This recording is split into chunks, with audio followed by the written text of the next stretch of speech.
Cortana, bienvenidos a todos. De acuerdo.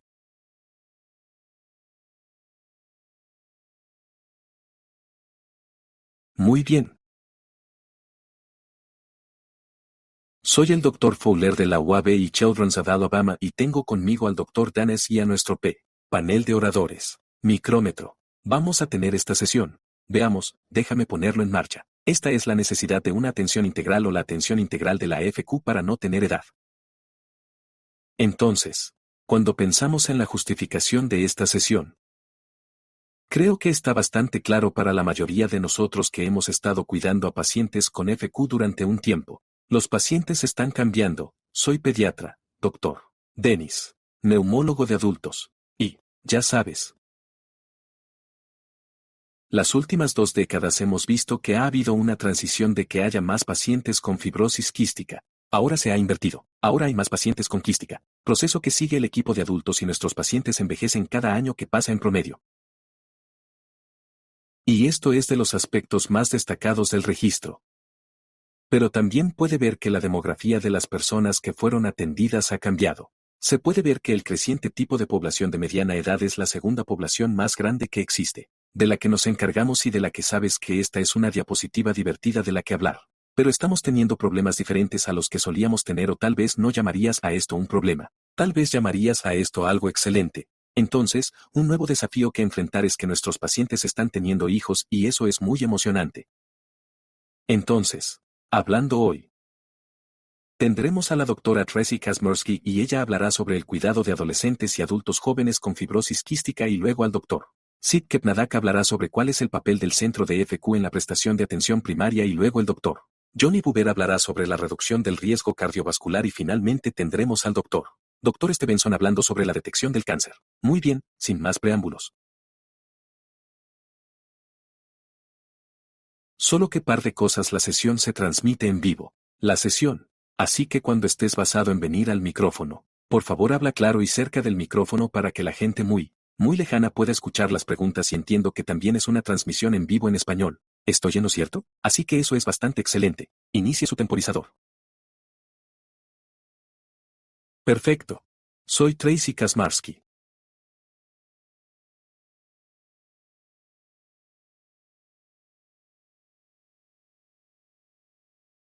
Soy de la Universidad de Pittsburgh y quiero agradecer mucho a los organizadores por la oportunidad de hablar hoy. Y les voy a hablar sobre la generación Z y la generación alfa y cómo vamos a atender a los adolescentes y adultos jóvenes con fibrosis quística. Estas son mis revelaciones.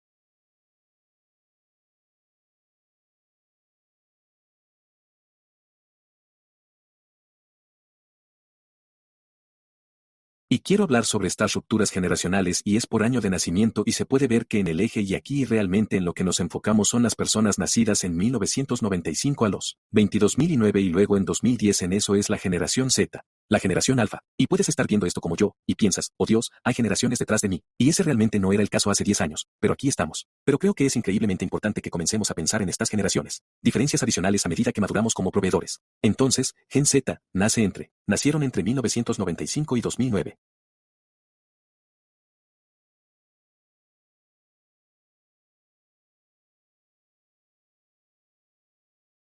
Realmente crecieron en esta época del auge de las redes sociales y los teléfonos inteligentes y fueron influenciados por muchos eventos globales importantes como el 911 y la crisis financiera en 2008 y, mientras se educaban y aprendían, pasaron de estos entornos de aprendizaje tradicionales a un aprendizaje más digital. Y Jan Alpha nació en 2010 hasta el presente, y realmente cómo lo hicieron mientras crecían.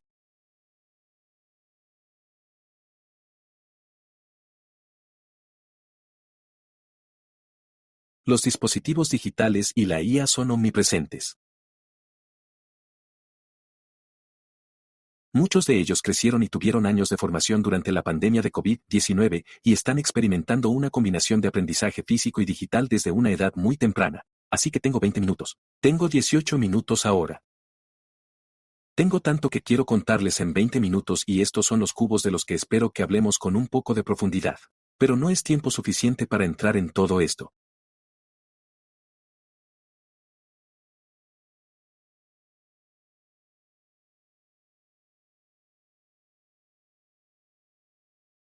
Así que quiero señalarles un recurso de la Universidad de Indiana del que muchos de ustedes ya pueden haber participado, pero este es un programa educativo en línea. Y puedes ver aquí que el curso 9 está en la lista y realmente trata de muchas de las cosas que soy. Voy a hablar hoy sobre la atención médica para adolescentes y adultos jóvenes para que pueda hacer clic en ese código QR y estar vinculado a estos cursos y obtener más información. Así que voy a basar mucho de lo que estoy a punto de mostrarles en la población general de los Estados Unidos y, en particular, de la encuesta de comportamiento de riesgo de los jóvenes, por lo que esta es una encuesta anual de una muestra de estudiantes de secundaria de E.U., tanto públicos como privados, educados en escuelas que están representados a nivel nacional. Se realiza cada 2 años por el USC, que incluye aspectos de comportamiento sexual, abuso de sustancias, experiencias de violencia y cada vez más mentales, resultados de salud. Así que les mostraré algunos de estos informes de tendencias en cada uno de estos cubos. Y comenzaremos con el uso de sustancias. Así que solo para orientarlo hacia los toboganes, y estos son de los YRB. Tienen estos como sistemas de semáforos donde el verde está en la dirección correcta, el triángulo amarillo no cambia y luego la señal de alto roja está en la dirección equivocada. Este es el porcentaje de estudiantes de secundaria de E.U. que actualmente bebían alcohol, y se puede ver que en 2013 era del 35% y hace 2 años habíamos bajado al 22%. Para el consumo actual de marihuana, nuevamente, una disminución del 23% al 17%. Otras drogas ilícitas están disminuyendo del 16 al 10%.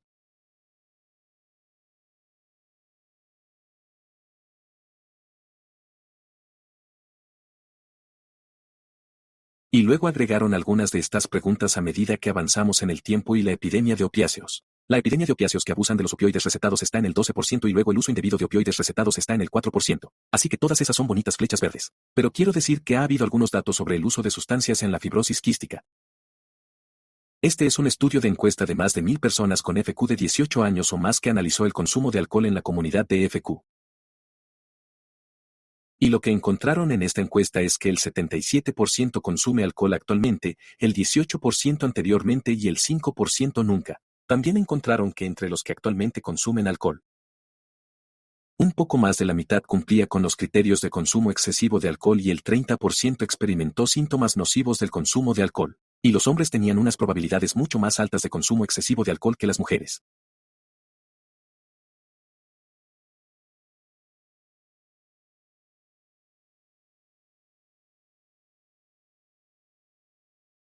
Lo que es interesante y cuando pensamos en la generación Z y la generación Alfa es que la edad al principio el consumo de alcohol fue el factor de riesgo más fuerte para tener problemas para beber más tarde y se puede ver que, si comenzaste a beber a los 15 años o menos, tenía un aumento de 5.43 en las probabilidades de tener un consumo excesivo de alcohol más adelante, y eso se compara con aquellos que comenzaron a beber a la edad legal para beber aquí en los Estados Unidos. También hubo un estudio reciente sobre Time to be Blunt, que creo que es un título maravilloso. Y esta es una encuesta que analizó el uso de cigarrillos electrónicos y cigarrillos de CBD, y 226 personas con FQ de 13 años o más. Y encontraron que el año anterior, entre los de este grupo de edad, el 27% usa marihuana, el 20% usa CBD, el 37% usa cigarrillos electrónicos, el 29% usa cigarrillos.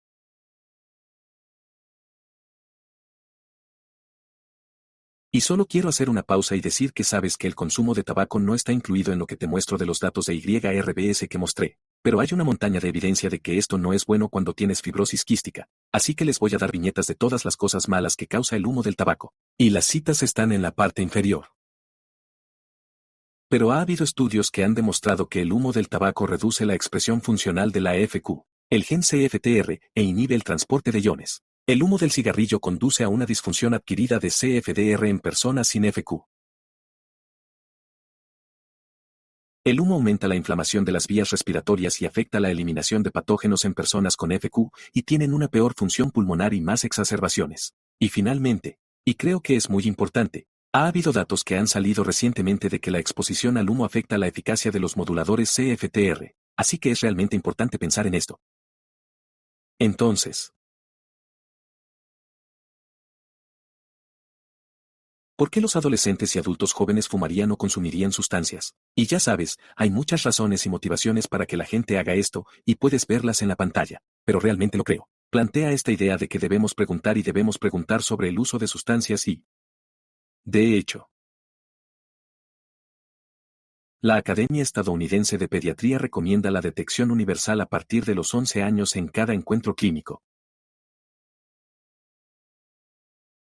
Y creo que esto es realmente difícil porque ¿qué haces cuando alguien dice que sí y creo que está fuera del alcance y el tiempo del que tengo que hablar? Pero creo que es importante pensar en el asesoramiento sobre cómo dejar de fumar o proporcionar recursos que estén disponibles a nivel nacional. La terapia de reemplazo de nicotina es algo en lo que piensan muchos pediatras y mis colegas de medicina adolescente y en lo que a menudo me asocio con ellos.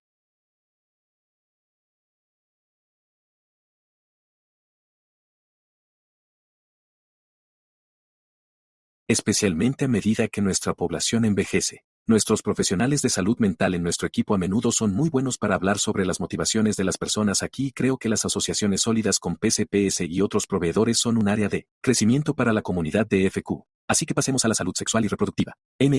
Lo mismo. Cosa con las señales de alto y el verde es igual a ir. Pero esto es entre los estudiantes de secundaria de Estados Unidos nuevamente. El porcentaje de estudiantes de secundaria que tuvieron relaciones sexuales ha bajado del 47% en 2013 al 32% en 2023. Tener 4 o más parejas de por vida también ha disminuido al 6% en 2023. La actividad sexual actual es aproximadamente una de cada 5, con un 21%. Pero preocupantemente, que el uso del condón durante la última relación sexual realmente no haya cambiado mucho. Todavía está en más de la mitad. Comenzaron a preguntar sobre anticonceptivos hormonales efectivos en los datos de 2021, y aproximadamente un tercio de los estudiantes de secundaria que son sexualmente activos lo están usando. Y las pruebas de ITS y VIH siguen siendo bastante bajas y no cambian mucho. He hablado mucho de esto.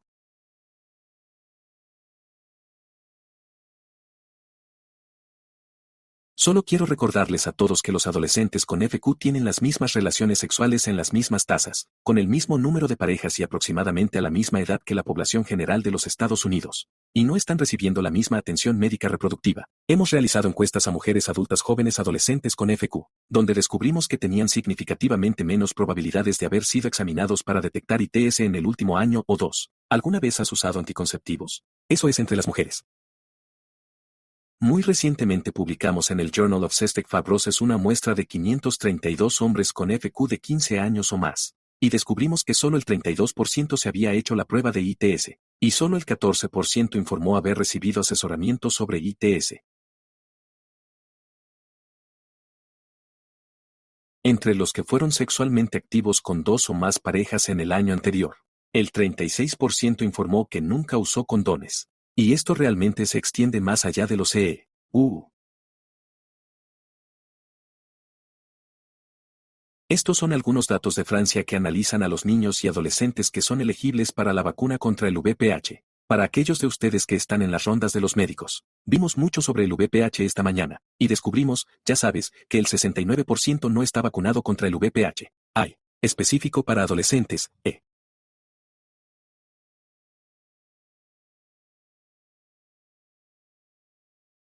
Recursos educativos que el Boston Children's Hospital ha reunido en youngwomenshealth.org y ahí está el enlace. Pero también la Fundación FQ tiene recursos maravillosos en su sitio web sobre salud sexual. Por lo que estas son dos cosas cuando piensas en esas personas de la generación Z y la generación Alfa a las que estás cuidando. Estos son dos recursos que pueden ser útiles para compartir los sitios web de y con los que estás cuidando. Quiero tomarme un minuto para dirigirme a las personas de minorías sexuales y de género en general porque, como pueden ver en esta diapositiva, es cada vez más importante.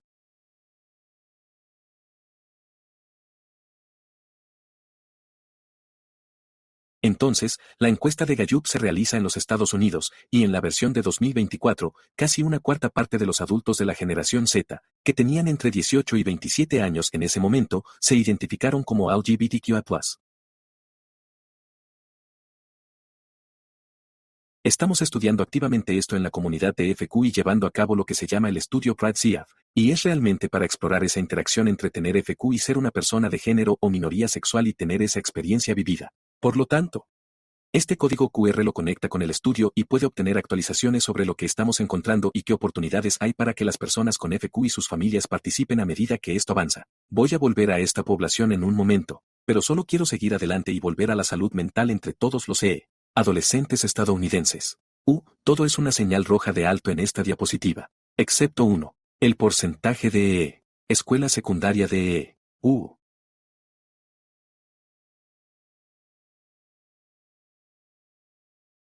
Que experimentan sentimientos persistentes de tristeza o desesperanza ha aumentado del 30% en 2013 al 40% en 2023. Las personas que respaldan experimentar una mala salud mental están en el 29%. Uno de cada 5 estudiantes que encuestaron consideró seriamente intentar suicidarse. El 16% hizo un plan. El 9% intentó suicidarse. Y el 2% resultó herido en un intento de suicidio que tuvo que ser tratado por un médico. Cuando pensamos en nosotros, los estudiantes LGBTQIA+ en la misma encuesta, el 65% experimenta sentimientos persistentes de desesperanza o tristeza. Más de la mitad tenía mala salud mental. El 41% consideró seriamente intentar suicidarse. El 31% hizo un plan. Y uno de cada 5 intentó suicidarse. Solo quiero llamar.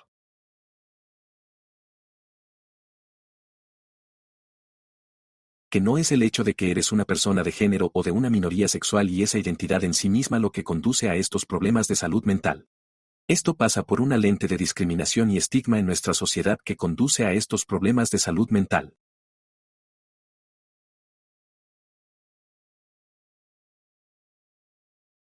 Entonces,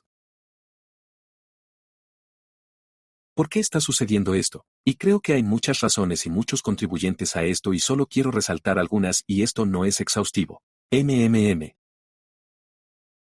Algunos de ustedes pueden haber escuchado esta idea de que los humes son agoreros y si no han escuchado esa frase, es realmente esta idea de pesimismo extremo, especialmente sobre el futuro, a menudo hasta el punto de creer que el colapso social o un evento catastrófico es inevitable. Es posible que hayas escuchado esto y hayas dicho, ¿qué tan común es eso? Bueno.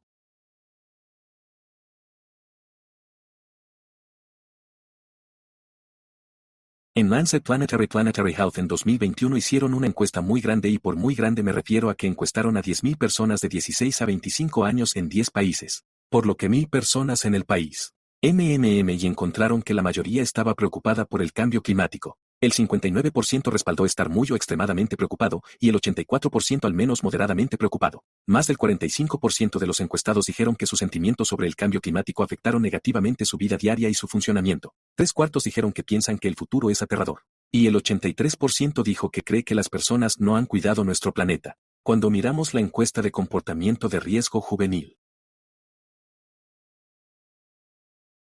más de 3/4 de los estudiantes encuestados usan las redes sociales varias veces al día.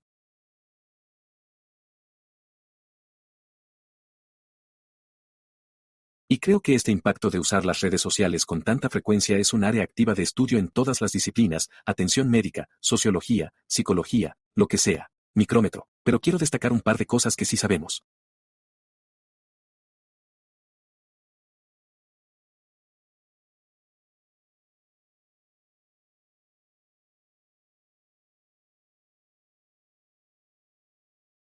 Así que hubo un estudio que salió recientemente este año y esta fue una encuesta de autoinforme de 2 millones de personas en 163 países y lo que encontraron es que el uso de teléfonos inteligentes por parte de niños menores de 13 años se asoció con pensamientos suicidas, peor regulación emocional, menor autoestima y desapego de la realidad. Y esto fue especialmente cierto entre las niñas. Los usuarios de teléfonos inteligentes acceden más a las redes sociales y experimentan interrupciones del sueño, acoso cibernético y relaciones familiares negativas. Y solo quiero mencionar un libro que creo que muchos de ustedes han leído o han escuchado que habla sobre el uso de teléfonos inteligentes y su impacto en la salud mental, que se llama La generación ansiosa y es este gran recableado de la infancia lo que causa una epidemia de enfermedades mentales. Así que esto es algo que se está escuchando en los medios de comunicación y es algo a lo que nuestros pacientes con FQ y sus familias ciertamente no son inmunes. No. ¿Alguien ha visto esto? Sí, está bien. Este es un programa de Netflix llamado Adolescencia. Revelaré que no pude sentarme y ver esto porque es increíblemente molesto. Pero realmente de lo que quiero hablar es de algo que también está en Internet, llamado Manosfera. Y esta es una red de comunidades en línea que promueven contenido negativo, a menudo misógino. Ahora el Reino Unido, que es donde surgió la adolescencia, del programa salió. Investigó mucho sobre qué es la manosfera. ¿Qué tan común es que las personas y los niños se involucren en esto y lo experimenten? Y ahora les mostraré algunas estadísticas de ese grupo. Así que encontraron que, en promedio, los niños de 11 a 14 años están expuestos a contenido dañino dentro de los 30 minutos de estar en línea, y 1 de cada 10 lo ve en tan solo 60 segundos. Más de la mitad son conscientes y se han comprometido con el contenido de personas influyentes vinculadas a la manosfera con estas ideas negativas y misóginas. 2/3 de los niños afirmaron que ver contenido dañino en línea los hizo sentir preocupados, tristes o asustados. El 59% accede a este contenido, a través de búsquedas inocentes y no relacionadas. Y luego están alimentando algoritmos en línea y obteniéndolos más rápido y con más frecuencia. Esta es la parte más preocupante. Para mí, como padre, ese 22% ha notado un cambio gradual con el tiempo, y el lenguaje que usa su hijo para hablar de mujeres y niñas. Así que hay mucho. Cobertura mediática sobre esto e ideas aquella. Ya sabes cómo estamos combatiendo esto y qué estamos haciendo como sociedad. Espera hasta el 8 es un grupo que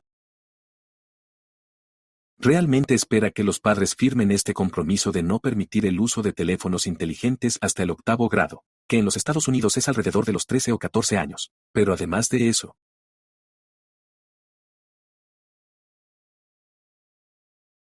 creo que es importante y algunas de las cosas clave que leí mientras iba a preparar esta charla es realmente explorar en línea junto con sus hijos o hablar con sus pacientes y a sus familias sobre esto para fomentar la reflexión y la alfabetización mediática, para entender que sabes por qué alguien te está mostrando esto, por qué se muestra de esta manera. Y algunas de estas preguntas abiertas son cosas que he usado con mis propios hijos y ¿cómo hablan los niños de tu clase de las niñas? ¿O alguna vez has oído hablar de X, Y o Z? Así que solo quiero decir que todo eso fue muy aterrador. Me daba mucho miedo preparar estas diapositivas y pensar en esto, pero quiero terminar diciendo que no debemos tener miedo de los adolescentes y adultos jóvenes.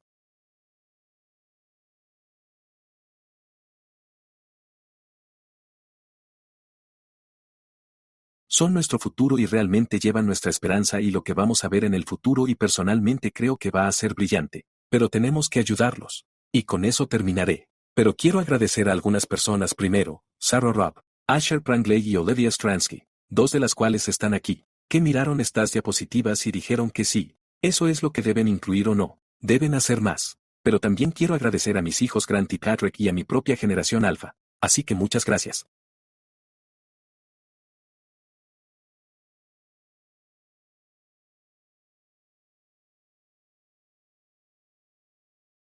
Por favor, venga, ya sabe, para cualquiera que tenga alguna pregunta para el Dr. Kazmersky, hacemos una excelente presentación. Tracy, gran charla y, por supuesto, encapsulan muchos de los desafíos que creo que nosotros, como médicos y equipos de atención, enfrentamos cuando hablamos con familias de niños que están en el preadolescente, adolescentes y adultos jóvenes.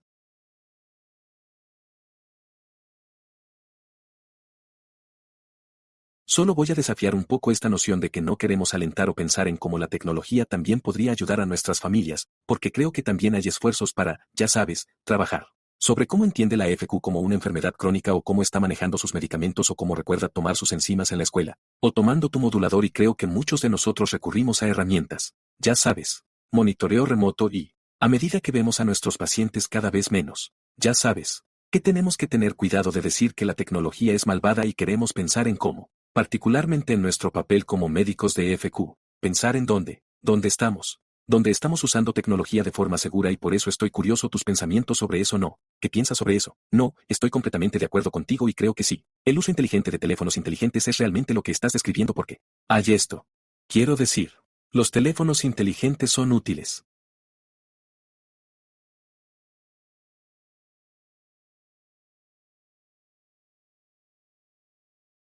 Como si tuviera un BlackBerry en un momento, y eso no era muy bueno, y creo que puede ser una herramienta en tu bolsillo para ayudarte a hacer las cosas mejor. Pero también es algo que puede abrirte a muchas cosas, algunas de las cosas de las que hablé. Así que necesito barandillas y creo que nosotros, como proveedores, realmente necesitamos ayudar a nuestros padres y familias a pensar en las barandillas, pero también sí.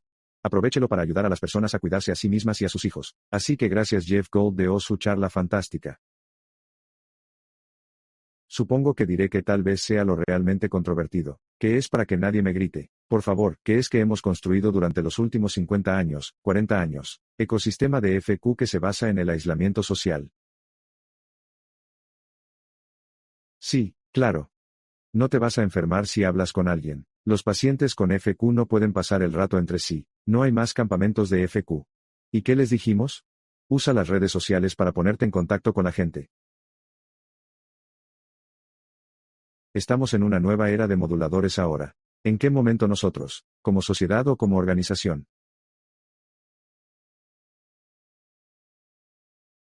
Decimos que tal vez necesitamos volver a abordar esas reglas de que el riesgo supera los beneficios de nuestras políticas de aislamiento actuales porque lo que estamos haciendo es, por definición, desviar a las personas hacia estas modalidades, lo que creo que tal vez sea aún más dañino. Y de nuevo, solo voy a decir que todos pueden gritarme más tarde, pero, es una enfermedad diferente que a veces tenemos que hacer. No puedes hacer que sí, no siempre puede tener vacas sagradas. A veces tienes que hacer hamburguesas sagradas.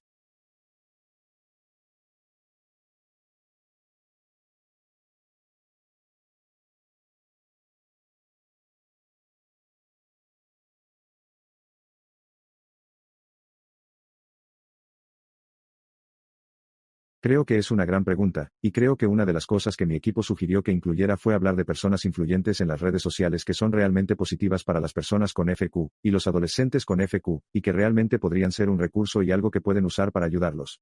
Pero creo que por cada persona en línea que dice algo que está basado en evidencia y maravilloso y todas esas cosas, hay alguien que está diciendo algo que no es del todo correcto. Y puede ser dañino. Simplemente no tuve tiempo de entrar en ello. Pero creo que es realmente importante que cuando pensemos en usarlo para conexiones entre pares o redes sociales, los eduquemos sobre la intención y el contenido. Notarás que no hablé contigo sobre la cuestión del control de infecciones.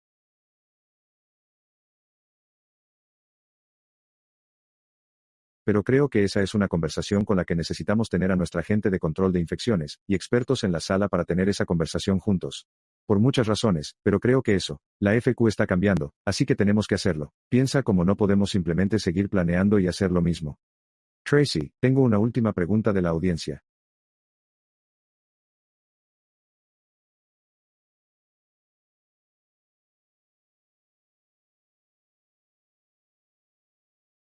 Y esta es una persona que se identificó a sí misma como con fibrosis narquística, y expresa frustración por el hecho de que, como proveedor de FQ y es injusto dárselo. Ya sabes, como persona de medicina adolescente, no hablamos sobre el uso de estrógeno para la perimenopausia y cómo es esto. Ya sabes, una salud importante, ya sabes. La medicación para ello tiene implicaciones para los síntomas, para el cáncer de mama, para el accidente cerebrovascular.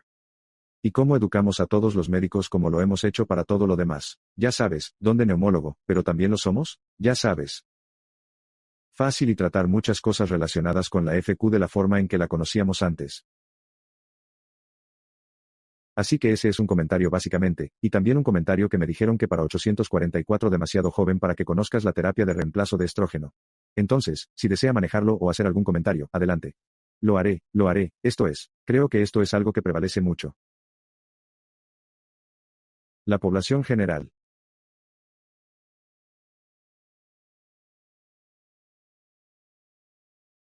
Así como entre las personas con FQ, y creo que se están realizando investigaciones activas sobre la perimenopausia, y la menopausia en la atención de la FQ como parte del grupo de trabajo de investigación compartida.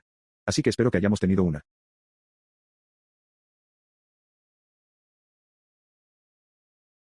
Antes de la reunión con NACFC hace 2 días, y pasamos mucho tiempo hablando sobre cuáles son los proyectos en curso, y cuáles son los proyectos en curso para hablar sobre la menopausia, y hablar sobre cómo tratamos realmente a las personas con TRH en nuestra subpoblación específica.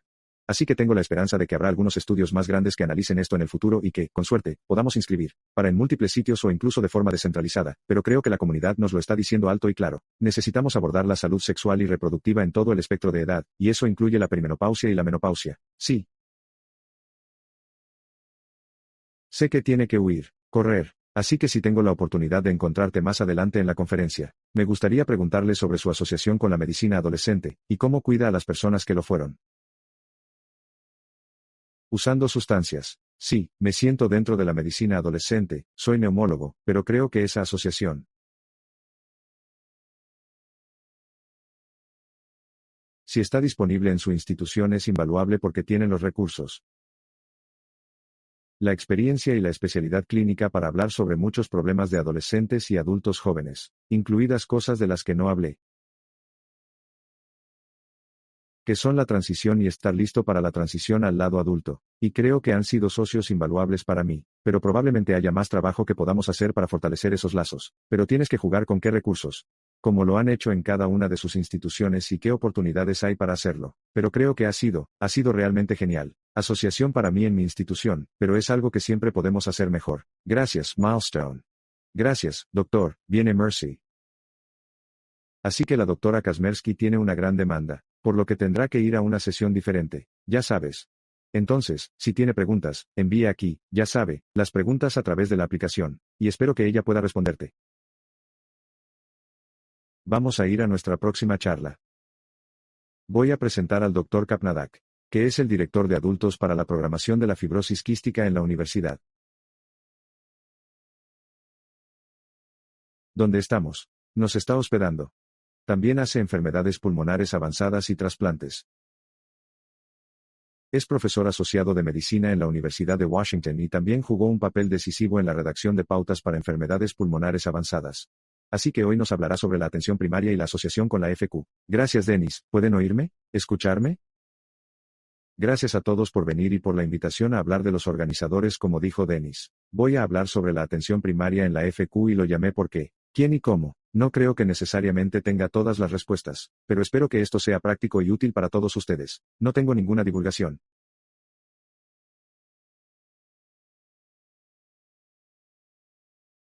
Por lo tanto,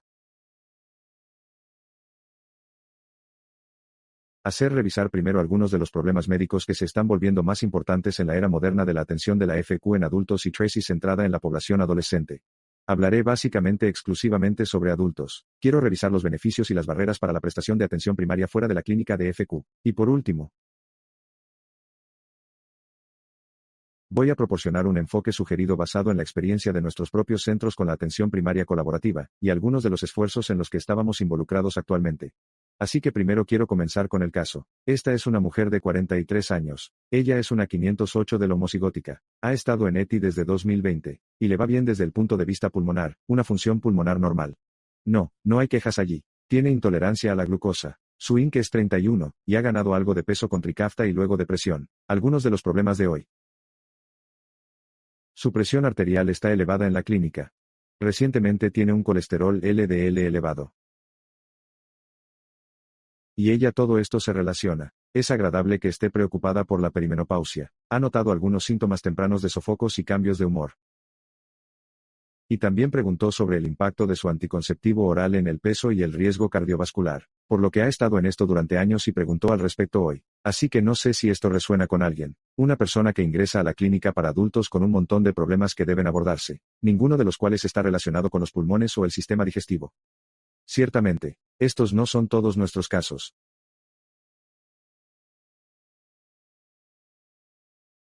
Pero creo que es ilustrativo del tipo de casos que estamos viendo con más frecuencia en la era moderna, y el panorama de la atención médica de FQ ciertamente está evolucionando. Este es un gran testimonio de todo el arduo trabajo que se está haciendo, y se ha hecho en los resultados de la comunidad de FQ. Resultados están mejorando y estamos viendo pacientes mayores. Entonces, la población de la USCFA ahora es aproximadamente 60% adultos, y casi 20% son mayores de 40 años. Estos números son incluso un poco más altos en Canadá. Y con esto, las personas viven más tiempo con algunas de las afecciones familiares conocidas de la FQ que conocemos desde hace años. Y lo que es más importante, estamos comenzando a ver que se desarrollan condiciones menos familiares con la edad y el tiempo. Además, creo que estamos viendo, aunque la complejidad pulmonar ha disminuido, estamos viendo una mayor complejidad médica, por lo que hay más terapias disponibles, paradigmas de tratamiento más complejos y estamos viendo pacientes y familias comprometidos, lo que no creo que esa parte sea necesariamente nueva. Pero el amplio acceso a la información es mucho más pronunciado. Así que las redes sociales, grupos de apoyo mi gráfico, quiero decir, es como una sobrecarga de información en un grado diferente al que había en el pasado. Así que centrémonos en algunas de las condiciones menos familiares. Ciertamente, la obesidad es importante.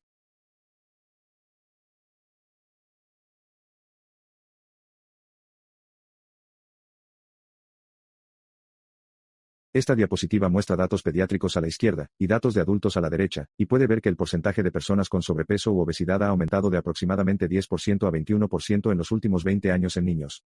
Los niños, del 18% al 43% en los adultos en 2024. Esto trae muchos otros problemas menos familiares. Este estudio fue de Montreal. Observaron a unos 300 pacientes y en su clínica de adultos y los clasificaron como con bajo peso, normal o con sobrepeso según las categorías de INC que se ven allí.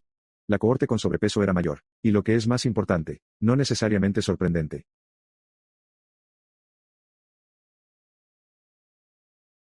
Pero lo más importante es que puede ver que el porcentaje de grasa corporal fue en realidad del 29% en el sobrepeso en comparación con el 18.8% en el LDL normal y la presión arterial sistólica. Aunque aún normal, estaban en el extremo superior y más alta en la cohorte de sobrepeso. Observaron el índice de sensibilidad a la insulina, que incorpora el peso corporal de una persona, así como los niveles de insulina y glucosa.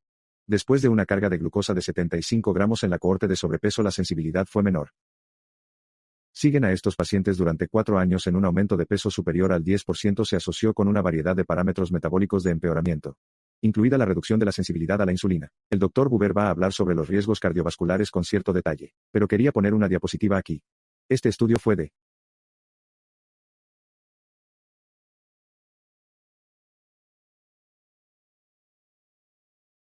El estudio era del Reino Unido, y tenían más de 6.000 pacientes en su base de datos, y demostraron que tener FQ se asociaba con un mayor riesgo de evento cardiovascular mayor riesgo de infarto de miocardio, así como fibrilación auricular y, en el análisis no ajustado, insuficiencia cardíaca también, por lo que esto no es algo que estemos acostumbrados a ver o en lo que solíamos estar pensando. En el futuro probablemente será un tema muy importante, y creo que debemos hacernos esta pregunta. Nosotros, como proveedores de FQ,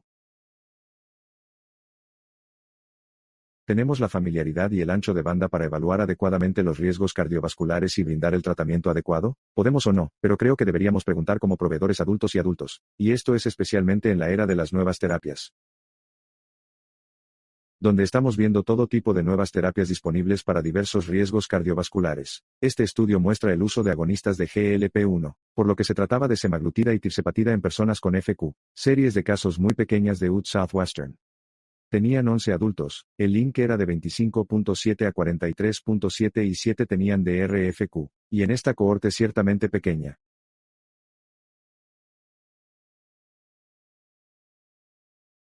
Todas las personas experimentan pérdida de peso, y la mayoría con DRFQ mejoraron el tiempo, y el rango de glucosa y redujeron las necesidades de insulina y es un estudio pequeño. Necesitamos muchos más datos aquí, pero sabes que los pacientes preguntarán sobre esto. No te han preguntado sobre esto. Lo hará sí. Por lo tanto, solo necesitamos un mecanismo apropiado para poder asegurarnos de que los pacientes reciban asesoramiento adecuado, y sean referidos adecuadamente y recetas si las necesitan. Así que volviendo a nuestra clínica, nuestro paciente en la clínica, una vez más, no hay síntomas pulmonares y este es el tipo de problemas en los que nos enfocamos hoy. Así que espera, depresión, presión arterial, colesterol, perimenopausia, el impacto de su anticonceptivo oral en algunos de estos otros problemas. Tan buen pan y mantequilla. Caso de CF, ¿verdad? Entonces, ¿cuáles serían las preguntas para este individuo o un individuo similar? Entonces, ¿cómo nos las arreglamos con la concejala en nutrición? ¿Deberíamos usar un antidepresivo? Estos pueden sentirse relativamente cómodos para la clínica de FQ. ¿Se debe usar una calculadora de riesgo para guiar las terapias médicas para sus factores de riesgo? ¿Quizás salirse un poco de la timonera? ¿Cuál es la mejor opción anticonceptiva? ¿La perimenopausia afecta a estos otros problemas? ¿Debemos considerar como se aludió a la pregunta anterior? Deberíamos considerar las terapias sintomáticas. Estos podrían estar sacando aún más provecho de la timonera y esto es esto. Tal vez estoy hablando por mí mismo, pero este es el nivel de comodidad a medida que bajamos, ¿verdad? Entonces, en ese sentido, ¿cuáles son los beneficios de un proveedor de atención primaria de confianza separado fuera de CF Clinic? Bueno, como he mencionado, es muy difícil mantenerse al día con la amplia base de conocimientos que se necesita para una atención primaria eficaz. Nuestros centros para adultos están creciendo, y esto plantea una mayor carga y limitaciones de tiempo para nuestro equipo, no solo el médico, sino todos los que conoces, respondiendo llamadas telefónicas, resurtidos de recetas, mensajes de mi historial, y luego, por supuesto, un acceso más fácil a visitas rápidas y problemáticas para pacientes que tienen problemas agudos. Este estudio es de la UNC. Era de 2020 y observaron a 92 adultos en su centro. El 59% no tenía PCP. Y observaron el porcentaje de personas y adultos en su clínica que cumplían con las recomendaciones de Estados Unidos. Y puede ver que a la clínica le fue bastante bien en la detección de la depresión, el alcohol, el asesoramiento, la diabetes y el tabaquismo. Eso no es demasiado sorprendente. ¿Cáncer de colon y osteoporosis? No tan bueno. Pero luego puedes ver aquí las bajas tasas y Tracy habló de esto también. Las bajas tasas de algunos de estos otros temas, asesoramiento sobre ITS, la detección del cáncer de cuello uterino. Y tiene sentido, ¿verdad? Vemos a un paciente en la clínica. Si se han puesto al día con su prueba de Papa Nicolau no es necesariamente la prioridad número 1 en la lista. Puede notar que algunos de estos están relacionados con la salud de la mujer. Incluida la mamografía de cáncer de cuello uterino y otros. Incluida Tracy.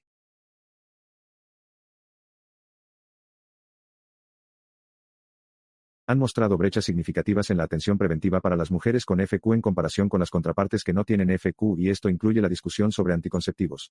Planificación familiar y discusión de temas de la menopausia y Tracy también lo mencionó anteriormente. ¿Tienes mucha superposición aquí? Muy bien. Así que ciertamente beneficia a la atención primaria, pero también hay barreras. Por lo tanto, desde la perspectiva del paciente, puede haber un acceso limitado a PCPS, es posible que tengan dificultades para encontrar uno, es posible que ya estén viendo a demasiados proveedores o prefieran ver solo al equipo de FQ, es posible que no confíen en el conocimiento de su PCP. Desde la perspectiva de la PSDPC, pueden carecer de comodidad con la FQ o pueden sentir que no tienen un papel definido. Y finalmente, existe el riesgo de fragmentación, por lo que siempre puede haber planes contradictorios o falta de claridad con respecto a la propiedad de ciertos problemas. Es un desafío encontrar un PCP. Por lo que algunos estudios han demostrado que hasta el 25% de los estadounidenses y el 15% de los canadienses carecen de acceso al PCP. Es aún más difícil en poblaciones desatendidas y regiones desatendidas. Curiosamente, el uso rutinario de PCP entre al menos los estadounidenses parece estar disminuyendo. Especialmente en las personas más jóvenes, y en aquellos que están más o menos sanos, el lado más saludable. Y nos enfocamos en pacientes mayores antes, pero ciertamente la atención preventiva también es un desafío en pacientes más jóvenes. De hecho, un estudio mostró que solo el 27% de los adultos jóvenes con FQ reciben visitas preventivas de rutina. ¿Qué más puede ser un problema? Bueno. Este es un estudio más antiguo de 2006, y lo que hicieron aquí fue entrevistar a 31 adultos en su clínica. Esto es del Reino Unido.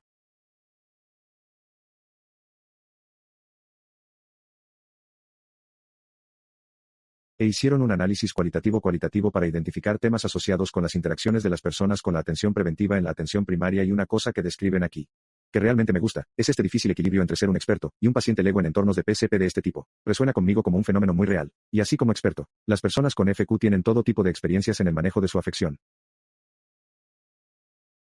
Y cuando van al PCP a veces pueden ver que ese PCP es simplemente un papel funcional, por lo que para el acceso a los tratamientos, esto fue de una cita en el estudio que está allí para dispensar los medicamentos y las notas de enfermedad, casi nunca lo veo. No sirve de mucho detrás de eso más allá de eso, lo cual es un poco triste. Creo que los PCPS pueden sentir eso, y aquí en el estudio describieron que los PCPS a menudo eran diferentes con respecto a la FQ. Pero al mismo tiempo la relación médico-paciente según lo informado por los individuos en el estudio todavía dependía mucho de la comprensión de la vida con FQ por parte de PCPS. De la vida con FQ, por parte de la PSDPC.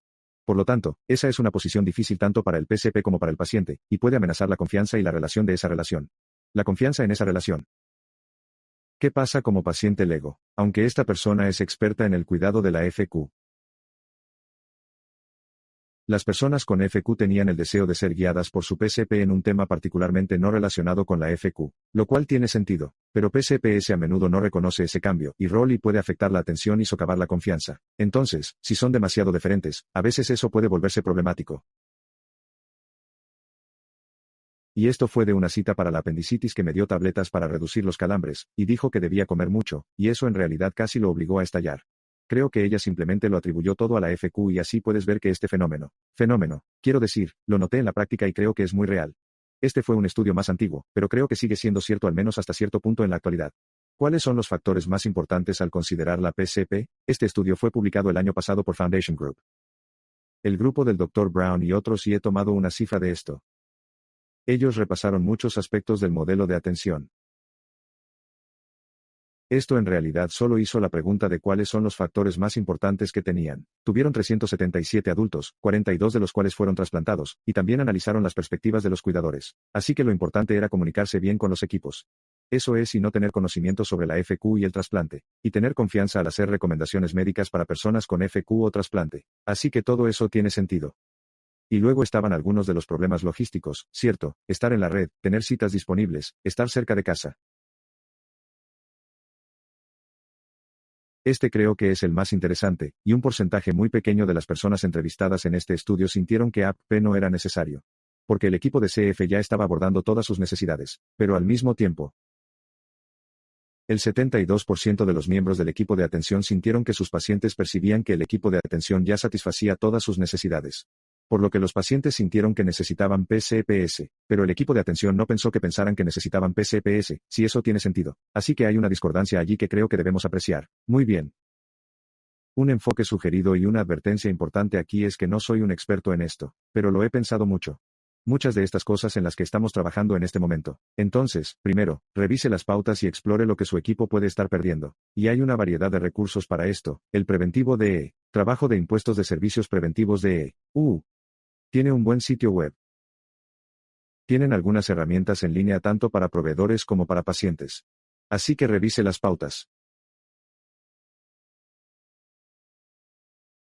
Y luego determinar qué elementos puede proporcionar el equipo de atención de FQ frente al PCP. Comparación con el PCP. Por lo tanto, esto podría basarse en el ancho de banda del equipo, la experiencia, el nivel de comodidad, o podría individualizarse en función de los factores del paciente.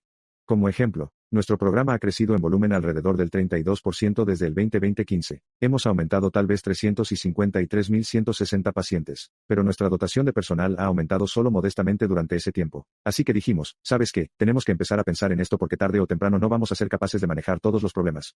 A continuación, revise los datos de su centro sobre atención primaria e identifique a los PCP con los que colaborar. Así que estamos aquí en Washington y en nuestro hermoso estado y obtienes una lección de geografía gratis.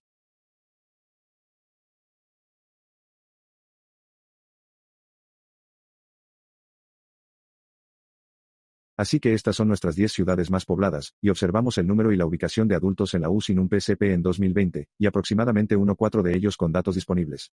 Algunos de ellos no tenían ningún dato disponible, no tenían un PCB, así que eso es bastante bueno.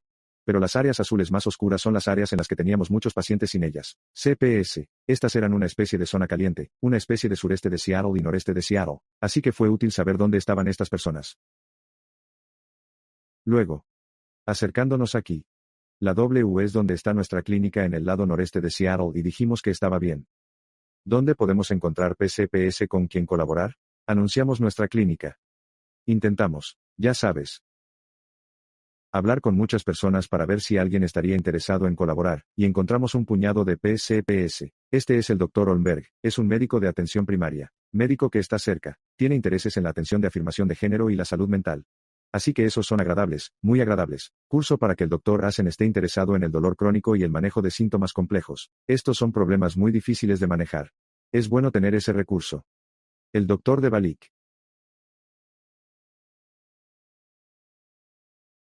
Ella acaba de unirse a nuestro grupo. Ella está interesada en geriatría. Todos estos son perros de medicina familiar o medicina interna, y el Dr. Roy tiene interés en las enfermedades cardiovasculares y la atención preventiva. Que consideramos que estos son nuestro equipo de PSP.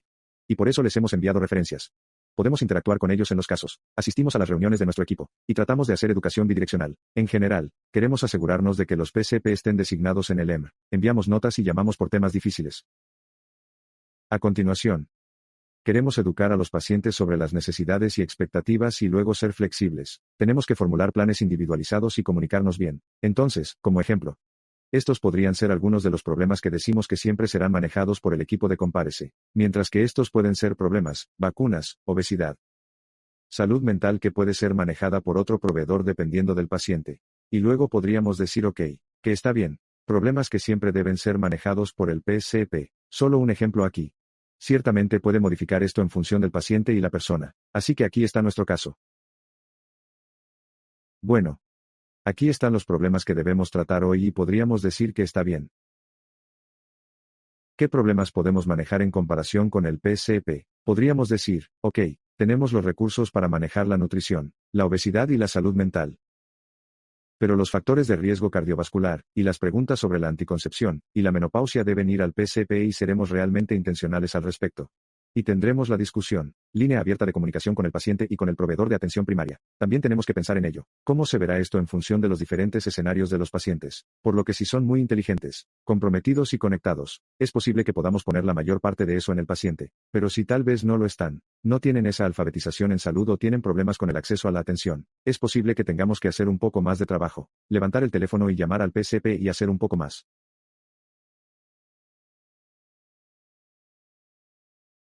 Este es un vistazo a nuestro porcentaje de atención primaria con el proveedor de atención primaria en 2025 en comparación con 10 años. Ya sabes lo que se supone que debe decir, 2020, pero pueden ver que hemos tenido algunos aumentos allí. Muy bien. En conclusión, creo que el futuro es muy brillante para las personas con FQ, y el hecho de que estemos hablando de esto realmente habla mucho de los logros que se han logrado. Necesitaremos un mayor conocimiento sobre algunos de estos problemas menos familiares que se están volviendo más comunes e importantes en la era moderna de la atención de la FQ. Y finalmente, creo que la colaboración con PCPS en la comunidad será crucial para garantizar una atención óptima para las personas con FQ. Gracias.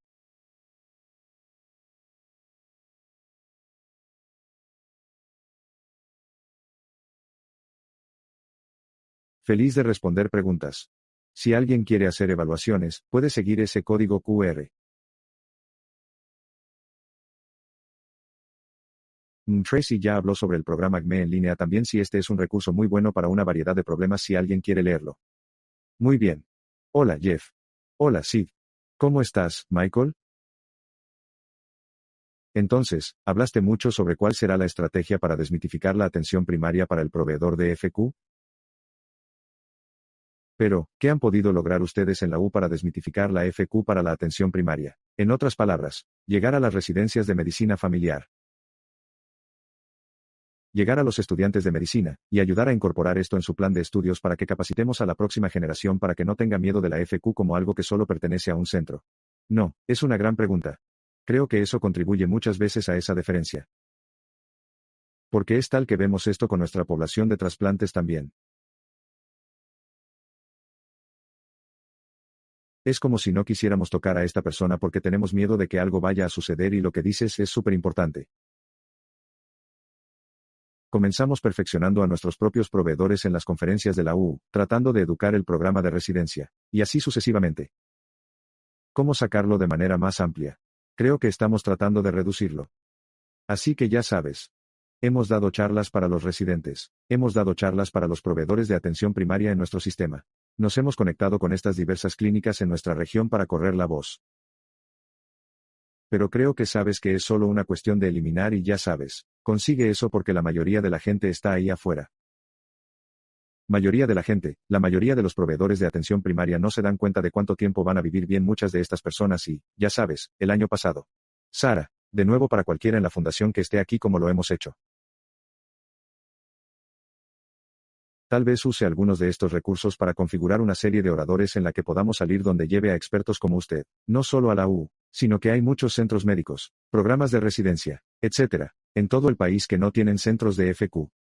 Por lo que no saben nada sobre la enfermedad, y donde nos convertimos en el roadshow itinerante como expertos para empoderar a las personas en todo el país. Es como si eso fuera lo que la fundación podría y debería apoyar. Es una gran idea. Gracias, Jeff. Hola, gran charla. Mi nombre es Dale Mazur. Soy un internista de atención primaria para adultos de GenMed que cuida a adultos con fibrosis quística. Somos al menos 3 en esta sala.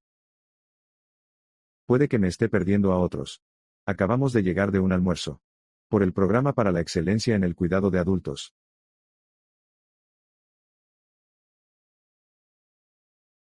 Que es un programa de la Fundación FQ para generar personas como nosotros para hacer lo que estás hablando, de hacer, una de las ideas que surgieron del almuerzo de hoy. Gracias, Whitney. ¿Era esa una de las formas de alentar? Médicos de atención primaria para no tener miedo de los pacientes con FQ es alentarlos a conocer al equipo de FQ.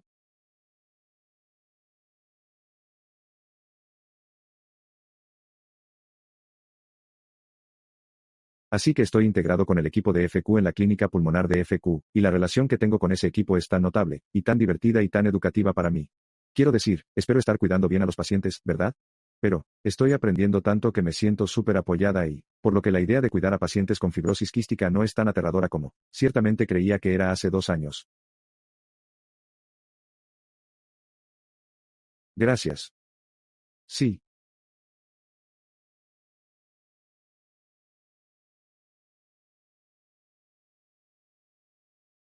Y esto suena similar a lo que estamos tratando de hacer con algunos de nuestros PCP en el sistema de la U, y creo que es maravilloso y cuando puedo hablar de nuestra experiencia. Hemos tratado de integrar a nuestro equipo de PCP en nuestras reuniones, y eventos y cosas por el estilo para que los conozcan.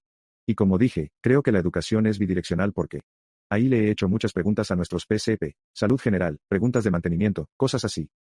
Audiencia. Que parcialmente sabes creo que respondí a una de ellas. Entonces, ¿cómo se relacionó con su PCPS que mencionó? ¿Los llamaste? ¿Los llamaste? ¿Los encontraste? Y luego. La segunda que voy a dar son otras complejidades cuando tienes pacientes trasplantados porque es posible que necesiten una visita del equipo de trasplantes. Una visita del equipo CEF y ahora un PSP. Entonces, ¿cómo manejas eso? Sí. La primera pregunta es que hemos trabajado exclusivamente dentro de nuestro sistema de la Universidad de Washington. Que es que tenemos muchas clínicas en toda el área de Seattle y que se extienden incluso más allá.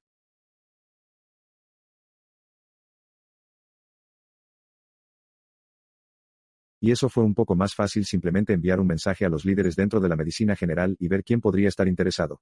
Y de alguna manera encuestamos cuáles eran los diversos intereses de BCPS. Y luego enviamos un correo electrónico individualmente a un puñado de personas y algunas estaban interesadas. Y así es como lo abordamos ahora. No lo haré si volvemos a nuestro gran mapa allí. Muchas regiones que no estaban en lugares dentro del sistema de la U, y también podríamos llegar a la gente en esas regiones. Tal vez si tuviéramos una persona con una buena experiencia siempre podíamos llegar a ellos, comunicarnos con ellos.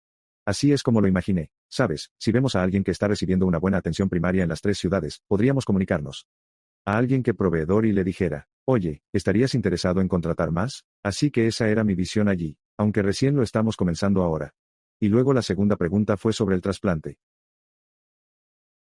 Sí, porque ahora agregas 3 equipos. Básicamente sí, así que creo que es una cosa caso por caso.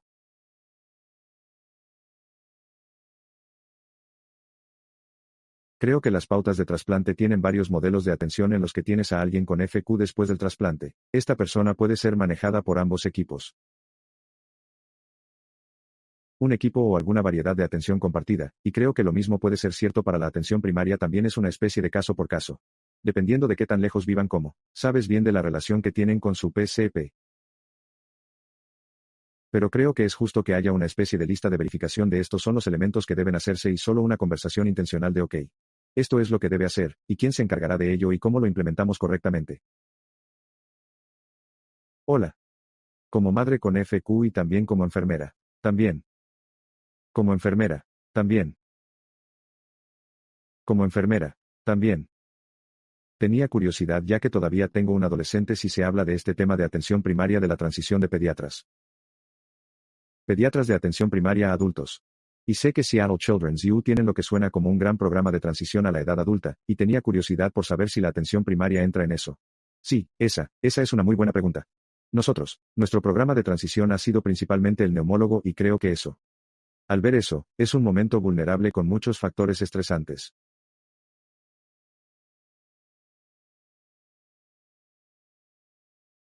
Tal vez hemos tratado de mantenerlo solo con los programas de CF solo para no agregar demasiadas arrugas al plan de transición. Sin embargo, es una buena idea. Ya que especialmente como niños más pequeños, más adolescentes. Y no hablé de atención primaria pediátrica o atención pulmonar general como pediatra, pero, ¿sabes? Creo que hay una visión de que muchos de esos niños y adolescentes tienen un pediatra separado que maneja muchos de sus problemas y luego, ya sabes, con esa transición al adulto. El proveedor de adultos, creo que eso sería genial. Creo que en nuestro programa hemos tratado de mantener la transición relativamente enfocada solo para no agregar demasiadas piezas, pero sí, es un gran pensamiento. No sé si Whitney, si tienes otros comentarios. Hola Fundación Whitney Brown CF. Estábamos hablando de eso en el almuerzo de ritmo. Alguien hizo una pregunta muy similar sobre si, al igual que la anemia falciforme y algunas otras enfermedades crónicas, debería haber al menos una expectativa establecida cuando alguien hace la transición a la atención de adultos que, al igual que usted, tenía un pediatra general. Sabes que también tendrás un médico de atención primaria. Es algo tuyo, tus equipos están cambiando. Este es el paquete de cuidado. No sé si la gente ha estado haciendo eso porque nosotros lo hemos hecho. Creo que temiendo abrumar a las familias, pero alguien que era un especialista en transición.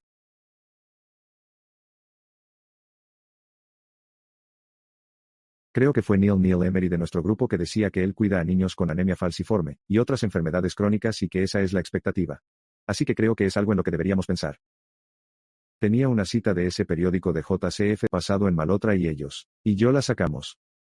Pero básicamente dijeron que viendo que hay una tasa tan baja de atención preventiva en adultos jóvenes, que es de 18 a 27 años,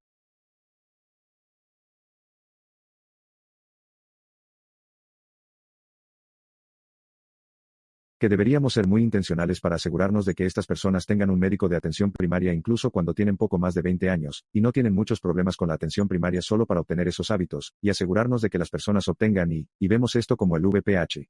Vacunación, pruebas de Papa Nicolau, cosas como esta que la gente probablemente no está recibiendo tan bien como debería. Una última pregunta, espero que sea breve. Espero que sea breve. Soy Karina Whelan. Soy de UNC.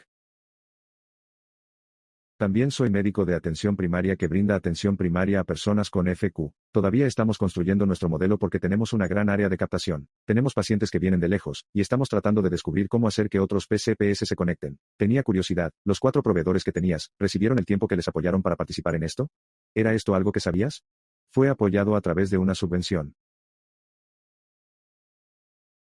Tengo el premio de la paz y eso me está ayudando. Es algo que conoces tu centro de FQ. Estoy tratando de pensar en cómo incentivar a un proveedor de atención primaria muy ocupado que tiene un montón de pacientes para que se tome el tiempo para aprender sobre algo. Es un sí. Es una gran pregunta para las 4 nosotros. Llamamos la atención sobre el premio PASE y una especie de publicidad. Pero lo hicimos parte de la discusión para que supieran que lo sabían.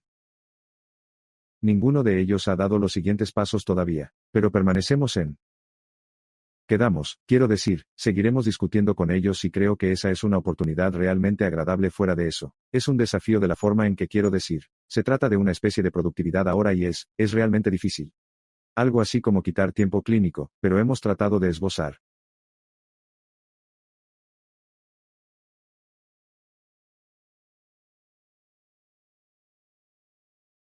Expectativas donde sabes que tratamos de no abrumarlos, les decimos que sabes que podrías recibir un par de pacientes al año y que serías parte de nuestro equipo. Ya sabes. Intentaremos mostrarles lo genial que es CF, y lo genial que es nuestro equipo, y esperamos que eso sea suficiente incentivo para hacerlo. Gracias.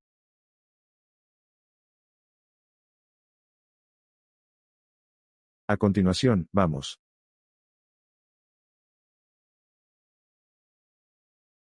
Hola, sí.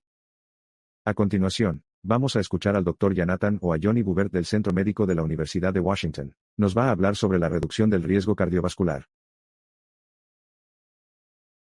De acuerdo, los cedros realmente prepararon el escenario para mí. Gracias y hola a todos desde esa zona media del tórax.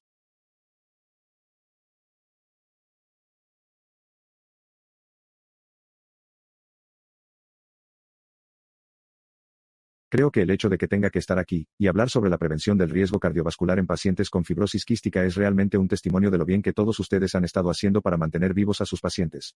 Por lo que esto sería incluso relevante para ellos, y definitivamente voy a sumergirme en los detalles esenciales de la cardiología. Tenemos 20 minutos para eso. Así que también podría comenzar. Tengo revelaciones y este va a ser el esquema.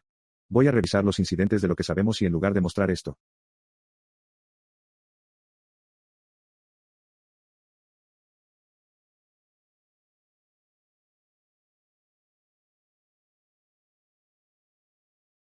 Anterior hablar sobre los incidentes y factores de riesgo de enfermedad cardíaca en pacientes con FQ, y luego definir voy a pasar un poco del mundo de la FQ a la población general porque creo que sus pacientes están llegando allí para encontrar factores de riesgo para la enfermedad cardíaca de inicio temprano.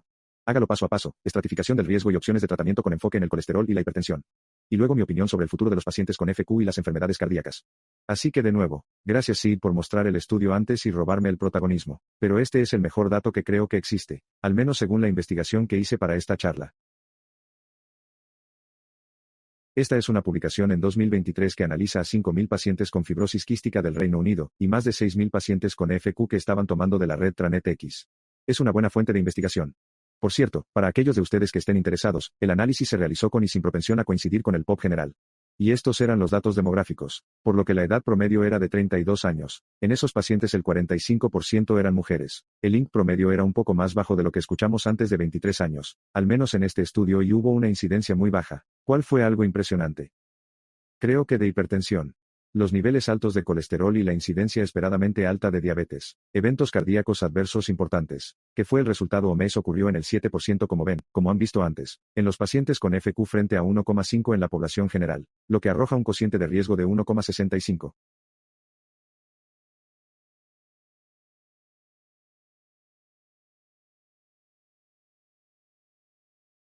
Y esta es la diapositiva que se mostró antes de los resultados que los autores de ese manuscrito analizaron fueron insuficiencia cardíaca y fibrilación auricular y, como se puede ver aquí, al ajustar a la población general, el infarto de miocardio y la fibrilación auricular fueron aún más frecuentes en pacientes con FQ en comparación con la población general. La insuficiencia cardíaca no lo fue.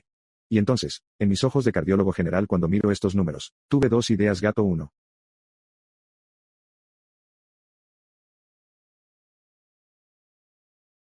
La cantidad de factores de riesgo o el grado de factores de riesgo que tienen sus pacientes realmente no es terrible o en realidad es bastante bueno. Ya sabes, el 2% del colesterol, la presión arterial estaba bien. Pero el número 2, la incidencia del 7% de enfermedades cardíacas en una población de pacientes con una edad promedio de 32 años es realmente alta a pesar de su falta de factores de riesgo y debe haber algo más sucediendo.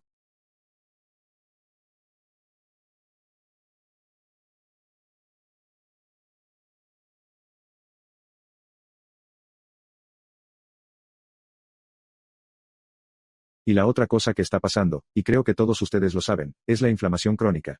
Y la inflamación crónica fue la otra cosa que observaron los autores de este estudio. Y lo que hicieron fue hacer otra puntuación de propensión emparejando con el paciente para pacientes que tienen enfermedades inflamatorias crónicas de la misma red TriNet X. Observamos a pacientes con lupus, artritis reumatoide y VIH, y si miras el lado derecho del establo, verás que después de eso, la incidencia de enfermedades cardíacas fue aproximadamente la misma. En comparación con el lupus y el VIH, puede ser ligeramente más alto que la artritis reumatoide, lo que significa que ese umbral. Y todos sabemos que la inflamación crónica es un gran factor de riesgo para las enfermedades cardiovasculares.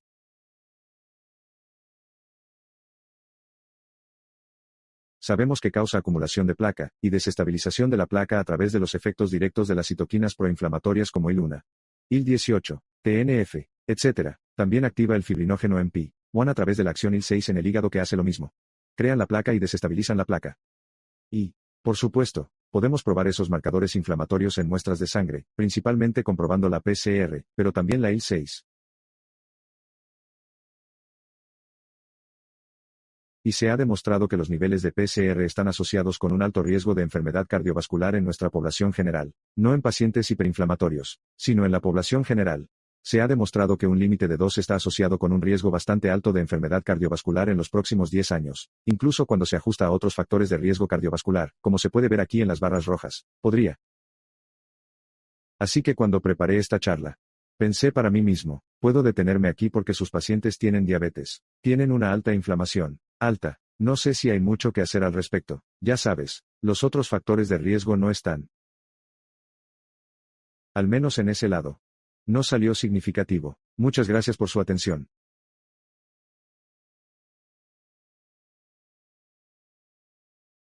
Pero luego vi esto y probablemente tú, y viste estos números al menos una o dos veces durante esta sesión. Y esta es una tendencia de supervivencia de sus pacientes. Y ahora probablemente estamos viendo que más del 60% son adultos.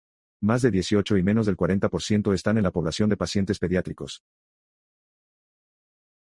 Por lo que creo que sus pacientes están llegando allí y tal vez, aunque esos números de factores de riesgo estaban desactualizados, y estamos buscando un mayor grado o más hipercolesterolemia, más hipertensión en el futuro cercano.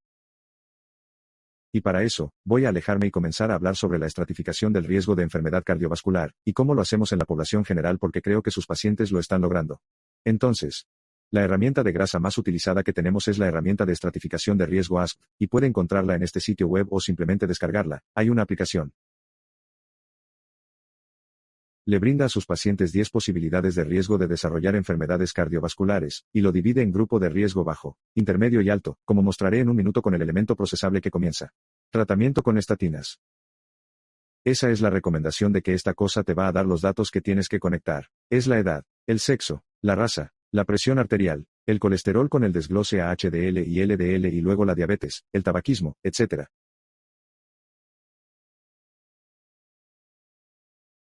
Algunos pacientes no deben ser examinados por las heces porque tienen un mayor riesgo, y necesitan tomar una estatina de todos modos. Esos son los pacientes que ya han tenido un evento cardiovascular como un infarto de miocardio o un derrame cerebral.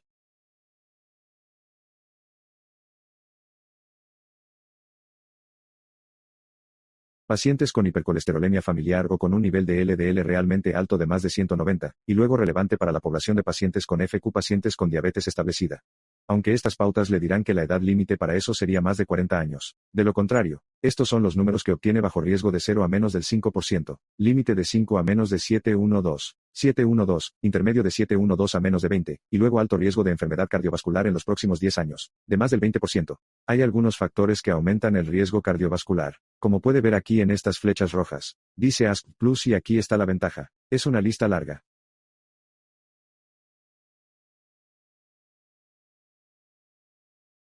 Creo que esos son los modificadores de riesgo que podrían colocar a sus pacientes de riesgo intermedio, y tal vez refinar a un riesgo más alto o más bajo si existen.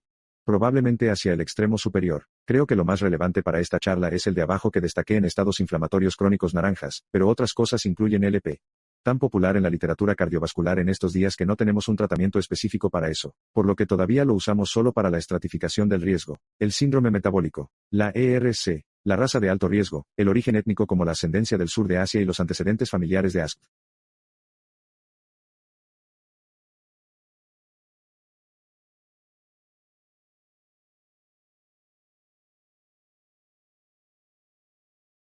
Quiero hacer una pausa de un minuto sobre la TI y hablar sobre la fibrilación auricular solo por una diapositiva porque los autores de ese estudio lo han incluido como resultado, y pensé que era una muy buena idea que deberían haberlo hecho porque cuando miras los factores de riesgo de la fibrilación auricular, son muy similares a los factores de riesgo de la ECAB e incluyen el tabaquismo, la obesidad o el INC alto, definitivamente la diabetes, la hipertensión y, una vez más, esos marcadores inflamatorios. Así que eso no lo hace, es un resultado importante a tener en cuenta. Y algo que probablemente estará en su callejón con sus pacientes. Entonces, ¿qué hacemos con esta herramienta de riesgo? Es una diapositiva ocupada, pero compra esto por tiempo. En este momento, sabe que aproximadamente la mitad de ella se sabe de memoria. En la parte superior derecha están los pacientes que no deben ser examinados por las heces. Abajo a la izquierda están los potenciadores del riesgo, y luego miramos los grupos de edad que destaqué en azul claro. El grupo de pacientes que probablemente sea más relevante para esta charla, de 20 a 39 años. Y recomendamos tomar una estatina si tienen antecedentes familiares. Y colesterol LDL de más de 160.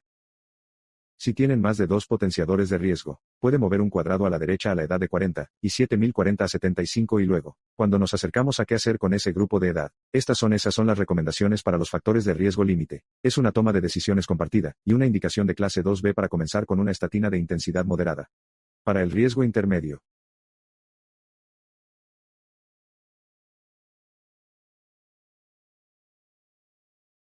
Es una indicación de clase 1 comenzar con estatinas de intensidad moderada para reducir la LDR anterior en un 30 a 49%, y esas estatinas se pueden ver aquí en la parte inferior, Atorva 10 a 20.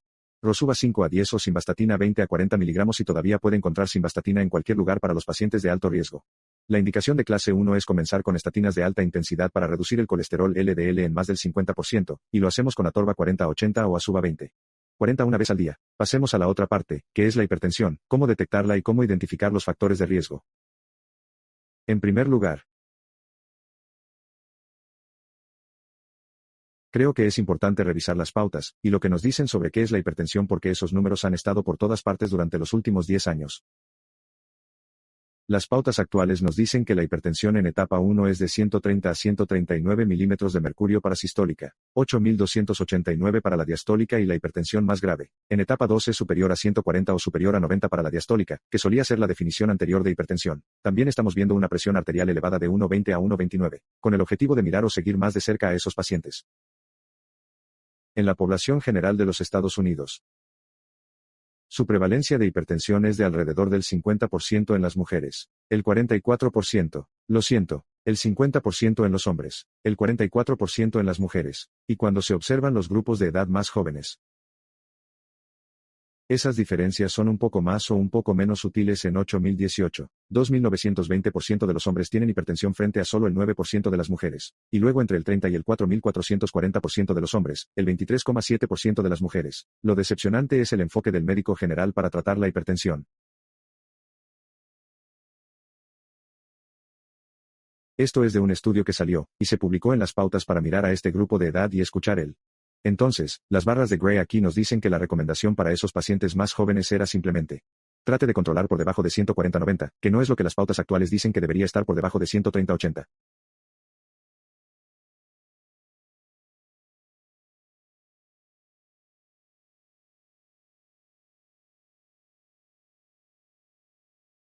Creo que otra cosa que es relevante para la población de pacientes con fibrosis quística son las causas secundarias de la hipertensión, y las cosas a tener en cuenta antes de comenzar la terapia médica con las que potencialmente podemos trabajar y disminuir el sueño obstructivo. Puse los 3 primeros, los más importantes en la parte superior aquí en rojo. La apnea obstructiva del sueño definitivamente está presente en hasta el 50% de nuestros pacientes con hipertensión y esto es una oportunidad de intervención muy importante inducida por fármacos o toxinas hasta un 20% y luego ISM primario de hiperaldosterona, que creo que es muy importante. Muy comúnmente se pasa por alto que la combinación de hipopotasemia leve y presión arterial que es resistente a otros medicamentos es muy común y, por lo tanto, los pacientes que responderían a medicamentos como la espironolactona y otras causas que se encuentran a continuación. Otra etiología importante es la hipertensión relacionada con la medicación. Esto es algo que probablemente conozcas mucho mejor que yo. Pero esos son algunos de los sospechosos habituales y dichos esteroides, descongestiones, etc. Así que esto es algo en lo que potencialmente podemos trabajar antes de comenzar la terapia o recomendar una modificación del estilo de vida.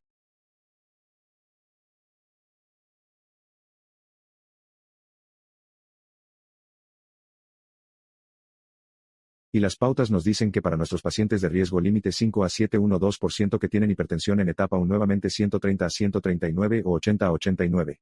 Debemos recomendar la modificación del estilo de vida repitiendo 6 meses si eso no funciona. Comenzar un medicamento. Si tiene la etapa 2 por encima de 140, comience a tomar un medicamento. Y luego para que los pacientes de riesgo intermedio y alto comiencen a tomar un medicamento en la etapa 1.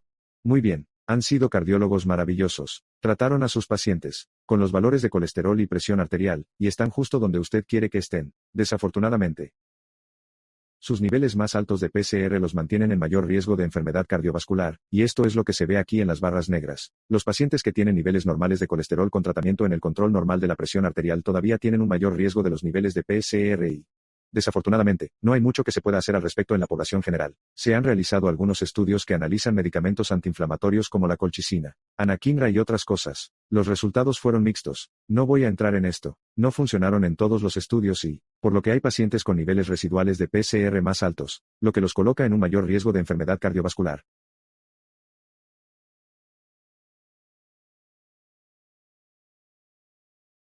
En la solución para eso puede ser la puntuación de calcio de la arteria coronaria de calcio para estratificarlos mejor si eso es un interés. Lo llamamos puntuación CAP. Es un nombre terrible y así es como lo decimos. CAC y en la población general funciona mejor que los marcadores inflamatorios en la estratificación del riesgo. Usamos mínimo. Es una dosis muy baja de radiación, y eso casi no es una preocupación y lo que es más importante e interesante, tienes que tener una arteria coronaria más alta. Puntuación en pacientes que son tratados con estatinas porque las estatinas estabilizarían la placa y la harían más calcificada, menos propensa a la ruptura, pero verá más calcio en sus pacientes que son tratados con estatinas. Y estos son solo algunos ejemplos.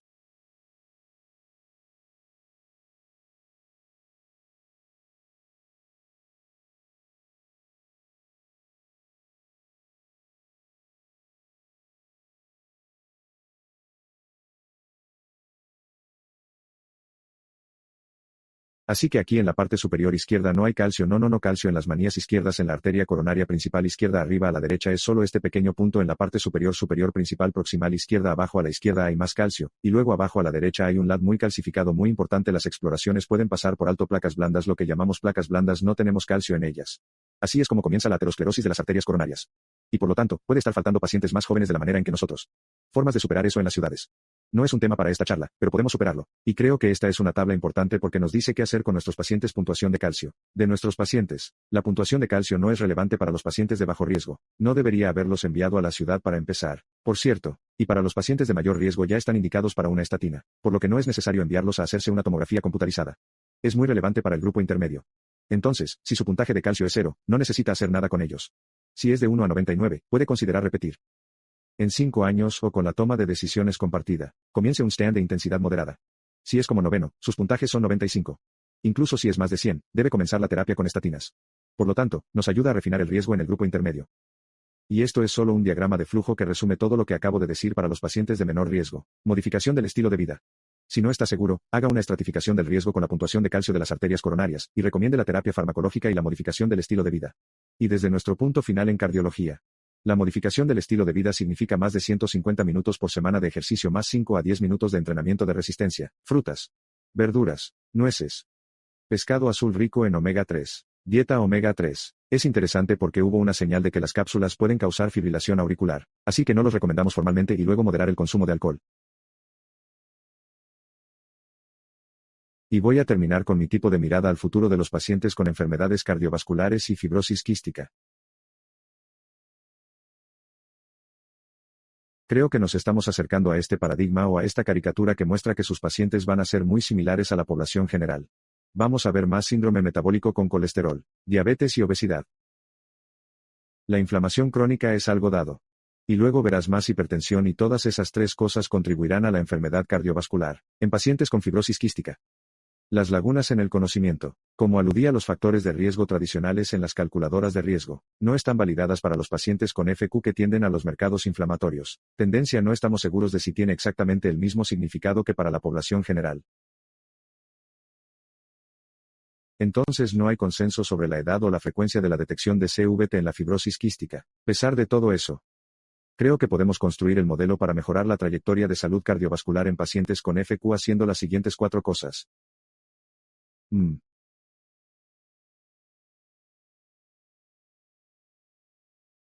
Deberíamos incorporar la vigilancia cardiometabólica en las vías clínicas de FQ, y usted puede hacer que el PCP pueda hacer eso o podemos hacer eso en cardiología. Consejería de estilo de vida es definitivamente algo que está justificado. Díganos a sus pacientes. Quiero decir, creo que muchos de nosotros estamos felices de ver pacientes de cardiología de prevención primaria y ayudarlo a manejar pacientes con hipercolesterolemia, puntajes altos de calcio, etc. Y luego, por supuesto, estudios longitudinales para observar los resultados de los pacientes con medicamentos que tienen niveles altos de PCR, presión arterial, etc., y lo que significa para la población de pacientes con fibrosis quística. Y luego, una última cosa. Final. Miré este gráfico de la tendencia de supervivencia de su paciente y realmente me recordó algo. Y ahora voy a quitarme mi cardiología general, y donde tenía mi enfermedad cardíaca congénita en adultos porque eso es lo que hago para ganarme la vida. Me recordó esta publicación que salió hace 10 años en circulación sobre nuestros pacientes con ACH que mostraron exactamente la misma tendencia en la supervivencia. Ahora estamos viendo que alrededor del 70% de los pacientes con cardiopatías congénitas son adultos, el 30%, ser niños. Y cuando vuelvo a este laberinto cardiovascular, los resultados de los pacientes con fibrosis quística, y el hecho de que la insuficiencia cardíaca no resultó ser más frecuente en la población general. Vuelvo a mi población de pacientes, y a esta publicación de 2018 que salió de Europa en la que la insuficiencia cardíaca se convirtió por primera vez en el tipo de enfermedad cardíaca más prevalente. En la manifestación cardíaca del quirófano en pacientes adultos con cardiopatías congénitas en el número 1, causa de muerte, así que no creo que vaya a ser la causa número 1 de muerte en pacientes con fibrosis quística, pero definitivamente está en su callejón. Y hasta entonces, muchas gracias por su atención. Feliz de responder preguntas.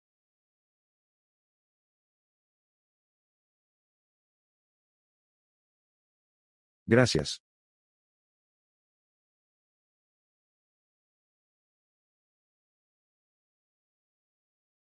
Tenía curiosidad por el papel de los GLP en la inflamación y la cardioprotección.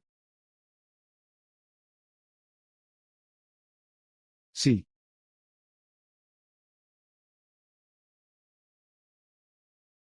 Esperaba esa pregunta cuando miras el creo que es difícil porque cuando miras los estudios que examinan GLP-1, y nuevamente me estoy alejando a la población general.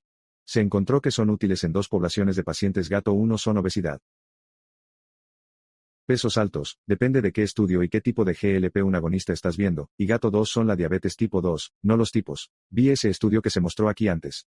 Pensé que era interesante. Pero muy pequeños no había algunos marcadores de que los GLP disminuyen la cantidad de inflamación disminuyen la PCR. No resultó estadísticamente significativo si esa es la pregunta. Hola Cindy Fort Worth.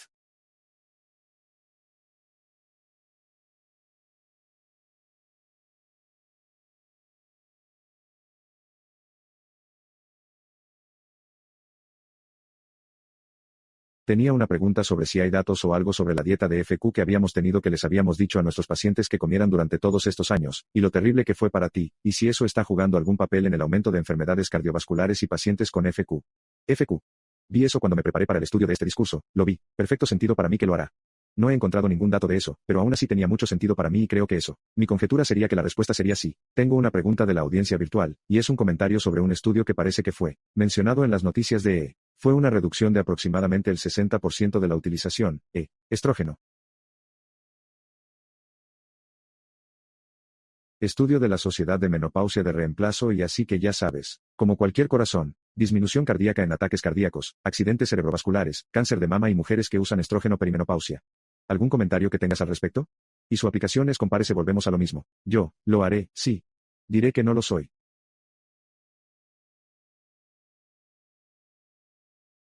No he visto que no haya visto esa publicación. Creo que cuando consultamos nuevamente a la población en general sobre el uso de estrógenos y las enfermedades cardiovasculares,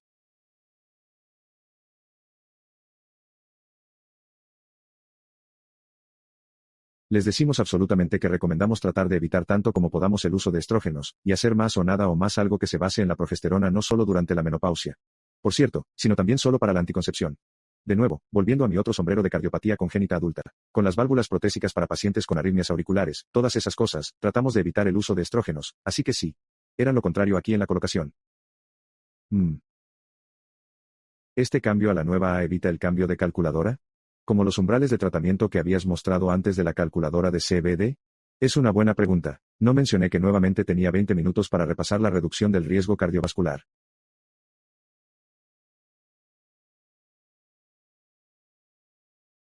Pero hay una nueva calculadora de riesgo que se está desarrollando. Fue desarrollada por la Asociación Estadounidense del Corazón. Está utilizando factores de riesgo ligeramente diferentes. Está incorporando más cosas y le da una mirada de 30% o 30 años al futuro de sus pacientes en términos de desarrollo de aterosclerosis y cardiovasculares. Se llama prevención. Herramienta de certificación de riesgos de riesgo. También puedes encontrarlo en línea. No llegó a las pautas más recientes. Estoy 100% seguro de que estará allí en las próximas pautas. Puedes buscarlo y creo que responderá a tu pregunta. La respuesta es sí. Así que yo. Fue genial. Esta es una gran charla. Gracias. Tenía una pregunta cuando hablabas de las indicaciones de estatinas específicamente para estatinas con pacientes con diabetes. Así que tengo experiencia en atención primaria. Todos los que tienen 40 años o más con diabetes. Soy como si estuvieras tomando una estatina. Pero no hay pautas para las estatinas, y la CFR de que pueda encontrar en el sitio web de CFF. He investigado esto extensamente porque estoy reuniendo algunos recursos. Y tenía curiosidad por saber si podrías hablar un poco sobre eso. Sí, no. No hay pautas. Pero si vuelves a eso de los modificadores de riesgo en la puntuación de riesgo de ASP, creo que muchos de tus pacientes simplemente golpearían más de uno. La PCR es definitivamente una. Creo que la inflamación crónica es extremadamente importante, y creo que las estatinas se han opuesto a las GLP. Estatinas se oponen al GLP para reducir los marcadores inflamatorios y controlar mejor la inflamación. Supongo que y si quisieras tomar prestada alguna información del mundo del VIH, por ejemplo, usarían o comenzarían a estudiar a una edad mucho más temprana e ignorarían por completo ese límite de 40 años. Ese sería mi enfoque, especialmente si su paciente conoce, más de uno de esos modificadores de riesgo, por lo que los mayores problemas que hay es una interacción con ETI y todos los demás. Es una interacción muy fuerte porque he investigado esto también, pero así ha surgido y sin tener una guía clara. Muy difícil decir que deberías estar en este med con el que interactúa. Este otro medicamento que tienes que tomar sí. Estoy feliz de continuar la discusión. Pero tenemos otros medicamentos. Así que hay un ZMIB. Hay ácido benfedoico, hay inhibidores de PCSK9, cosas que podemos usar para prevenir esas interacciones. Solo hay otras opciones, así que piénsalo. Gracias.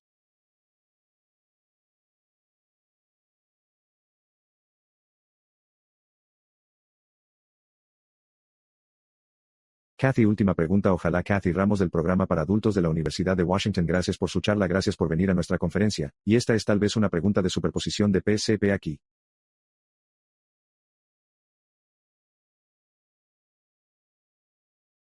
Pero con frecuencia veré que mis pacientes que son adultos tienen sangre, presión arterial alta a veces en algunas visitas a la clínica y luego vuelve a ser normal. ¿Y en qué umbral deberíamos buscar estas causas secundarias de presión arterial alta como la AOSO? Su hiperaldosteronismo. Es una gran pregunta. Creo que en un mundo ideal pondríamos a todos esos pacientes, y eso es lo que trato de hacer. Es muy difícil y la presión arterial se alarga y nosotros, una herramienta que está disponible hasta cierto punto en cardiología y en la U. Como probablemente sepas, a veces es solo que hay esta falta de disponibilidad y, por lo tanto, la otra cosa que le pregunté a muchos mis pacientes lo que deben hacer es solo tener una tos de presión arterial y medir su presión arterial en casa. Pueden venir a la clínica y su presión arterial sería alta porque están emocionados, véanos o simplemente tuvieron su eco, y están ansiosos por ver cuáles son sus resultados. Así que les pido que midan su presión arterial en casa, y me envíen un registro ahora que hay como un dedicado. Ni siquiera lo llamaría una aplicación, sino algo en Épico que podrían simplemente registrar sus números. Así que simplemente lo abrimos y vemos sus números para menos que sus números sean realmente como 160-90 o algo así. Cuando se trata de la firma como realmente alto, esa es probablemente la mejor manera de evaluar a un paciente. Verdadera hipertensión y si estamos viendo la hipertensión en nuestros jóvenes de 20 o 30 y tantos años. ¿Es eso lo que aumenta la sospecha de que es otra cosa? Tal vez sea su trichafta potencialmente contribuyendo, por lo general. Para esas edades y, nuevamente, al no tener demasiada experiencia en el mundo de la fibrosis quística, hago un estudio completo para las causas secundarias de la hipertensión. Esa no es solo mi práctica. Gracias, Dr. Buber. Y para tener el placer de presentar al último orador del día es el Dr. Stevenson, que es respiróloga del personal del Hospital St. Michael y profesora asociada de medicina en la Universidad de Toronto. Y es directora registrada de fibrosis quística. Canadá ha publicado múltiples estudios sobre cómo usar los registros y cómo podemos aprender de ellos. Gracias Dennis y gracias por la invitación a hablar hoy. Voy a hablar sobre la detección del cáncer, que está un poco fuera de mi alcance en comparación con las cosas del registro. Pero estas son mis revelaciones durante los próximos 20 minutos. Solo voy a describir algunas de las recomendaciones de detección del cáncer en la FQ específicamente a lo largo de la vida. Así que eso es realmente lo que deberíamos estar haciendo, y luego resumir parte de la literatura sobre la detección del cáncer sobre lo que realmente estamos haciendo. Y terminar con futuras oportunidades de investigación en esta área porque creo que hay muchas cosas que podríamos estar haciendo. Todavía hay mucho que aprender en esta área. Y como la gente ha mencionado. Ya sabes. El panorama está cambiando más adultos.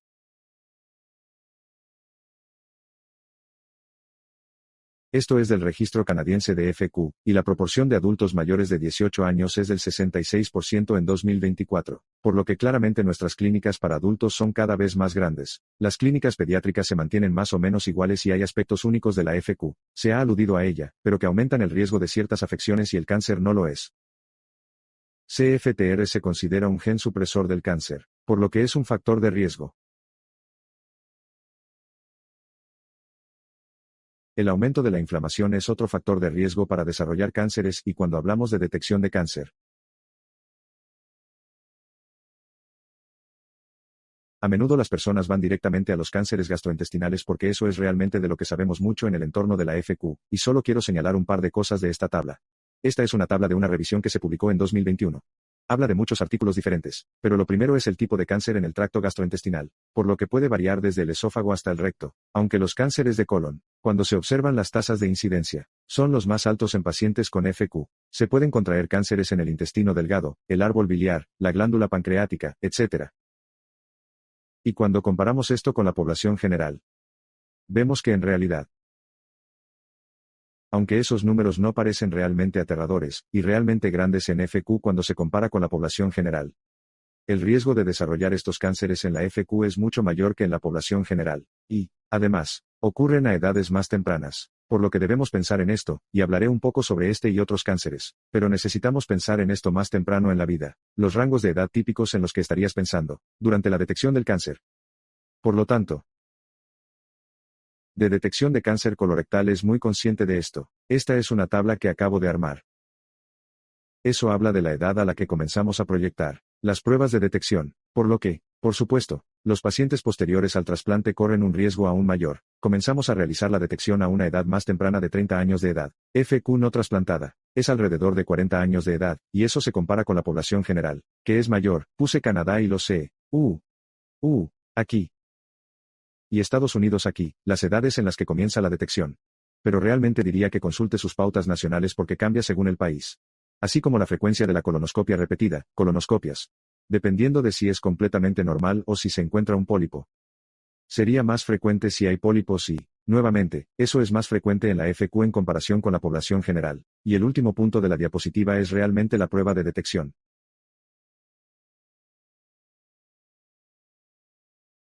Por lo que las colonoscopias son lo que recomendaríamos para las personas con FQ2 para detectar este tipo de cáncer en la población general. Hay otras opciones. La prueba inmunoquímica de sangre oculta en heces es otra que es de interés para los pacientes con FQ, lo que no tienen que someterse a una colonoscopia. Por lo tanto, sería interesante y útil saber cómo funciona eso en la FQ. Entonces, algunas palabras sobre esta prueba. Estos son 3 tipos de pruebas comunes que puede usar. Sus pruebas de recolección de heces que verifican si hay sangre en las heces. La primera realmente es una que no es específica del tracto gastrointestinal inferior. Es una que usé cuando era residente en el tipo de verificación emergente para ver si había sangre en las heces. Realmente no se usan mucho ahora, es más la prueba inmunoquímica, un inmunoensayo que verifica la presencia de globina y la sensibilidad es bastante alta, del 70 al 80%. Es específico para el sangrado del tracto gastrointestinal inferior y, si es +1, se procederá a una colonoscopia. Pero ahora existen estas otras pruebas más sofisticadas que no solo buscan hemoglobina,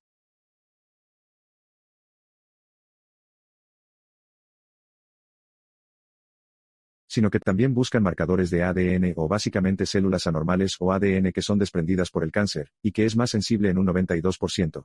Pero es más caro. No está disponible necesariamente en todas partes. Entonces, la prueba de ajuste es más o menos lo que sería la recomendación. Para compárese. Y lo siento.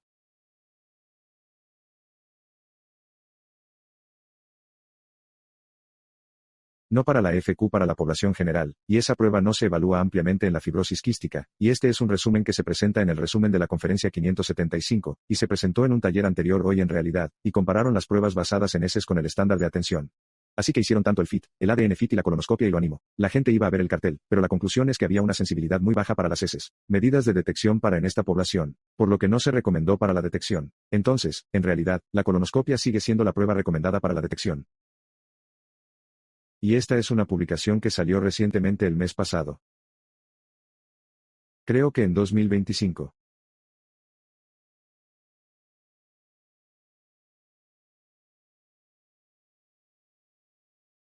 Un estudio del Reino Unido con 113 sujetos elegibles. Y también compararon las pruebas de ajuste con las colonoscopias para ver qué tan bien la prueba de ajuste pudo identificar pólipos en este estudio. Y algunos hallazgos generales fueron eso. Esencialmente, el 58% de los sujetos devolvieron la prueba de ajuste, por lo que era una prueba que la gente estaba usando, aunque eso es más bajo que la población general. La preparación intestinal, que a veces es una preocupación en la FQ, fue adecuada en el 82% de los pacientes. Así que eso también fue tranquilizador. Y la prevalencia de pólipos fue del 27% en este estudio, pero nuevamente también encontraron que la sensibilidad para las pruebas de ajuste era baja, del 14%. Por lo tanto, la conclusión de este estudio fue nuevamente no recomendar las pruebas de ajuste para la detección en la FQ. Entonces, el mensaje para llevar a casa es que la colonoscopia es realmente lo que debemos hacer para la detección en este momento. Para los cánceres no colorectales, mencioné que puede ocurrir en cualquier parte del tracto gastrointestinal. Hay algunos biomarcadores para algunas neoplasias malignas gastrointestinales. K1999 es un biomarcador, y eso está elevado en el cáncer de páncreas de colangiocarcinoma. El problema con ese biomarcador es que en realidad puede estar elevado en pacientes con fibrosis quística. No significa necesariamente que esa persona tenga cáncer, y realmente no hay recomendaciones claras sobre qué pruebas deben usarse para la detección. Para cánceres no colorectales y luego tracto gastrointestinal.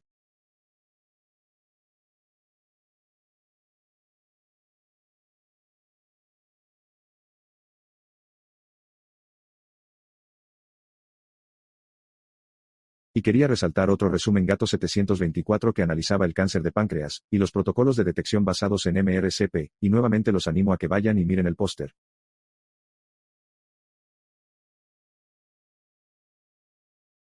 Pero esencialmente los autores encontraron que había un número bastante alto, un alto porcentaje de personas que tenían estas neoplasias mucinosas papilares introductorias. IPMNS y se cree que son lesiones precursoras y tienen el potencial de ser malignas. Transformación. Por lo tanto, sugieren que esta podría ser una herramienta útil para la detección de cánceres de páncreas o biliares en el futuro, pero el jurado aún está deliberando al respecto. Para la vigilancia del cáncer de hígado, las recomendaciones de consenso de detección.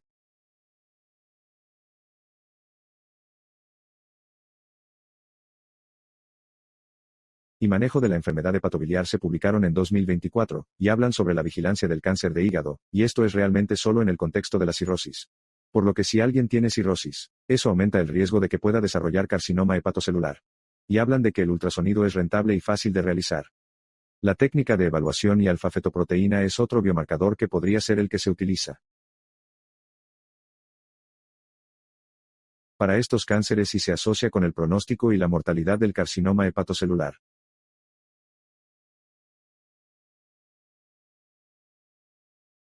Por lo que las recomendaciones en estas guías son básicamente en personas con cirrosis, en niños para hacer ultrasonidos anuales, y alfa-fetoproteína sérica y en adultos ultrasonido y alfa-fetoproteína sérica cada 6 meses.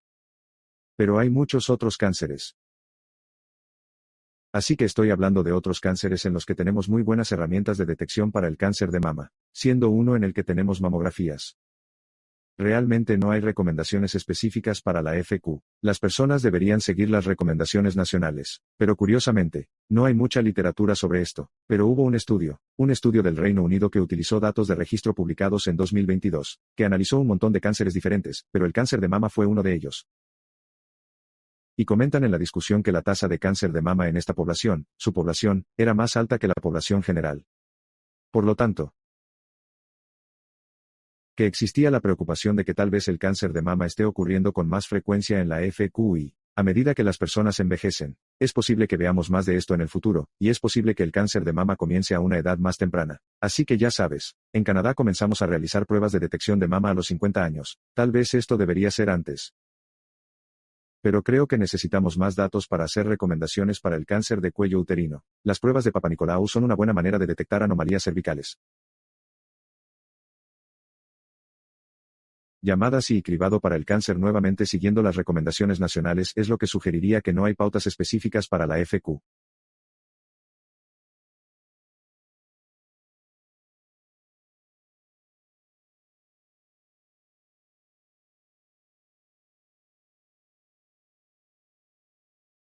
Pero hubo un estudio francés publicado en 2017 que solo quería resaltar donde tenían 47 mujeres que se incluyeron en este estudio que tenían pruebas de Papa Nicolau anormales. De esas personas, el 25% de los pacientes no trasplantados, y el 33% de los pacientes trasplantados tenían POTS anormales. Así que de nuevo ya sabes. Hay células escamosas atípicas, otros tipos de anomalías que estamos viendo, y esta es una proporción más alta que la población general, por lo que puede ser que el cáncer de cuello uterino sea más alto en la FQ, pero simplemente no tenemos suficientes datos. Los cánceres de piel generalmente son una especie de exámenes anuales de la piel en general, nuevamente, siguiendo las recomendaciones nacionales.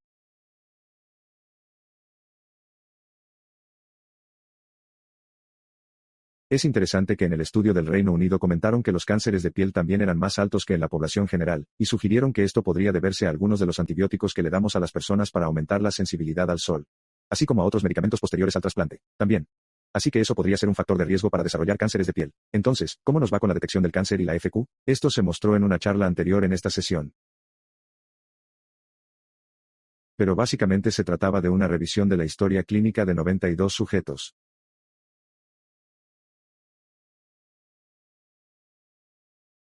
Revisaron las historias clínicas de los pacientes en busca de un montón de recomendaciones de detección diferentes para ver si cumplía con los criterios, y se puede ver que el cáncer de cuello uterino y el cáncer de colon se muestran allí, no muy bien en términos de mamografía y detección de cáncer de cuello uterino. El cáncer de colon fue mejor, pero en realidad fue un poco más bajo que yo hubiera anticipado dados los factores de riesgo conocidos en el población.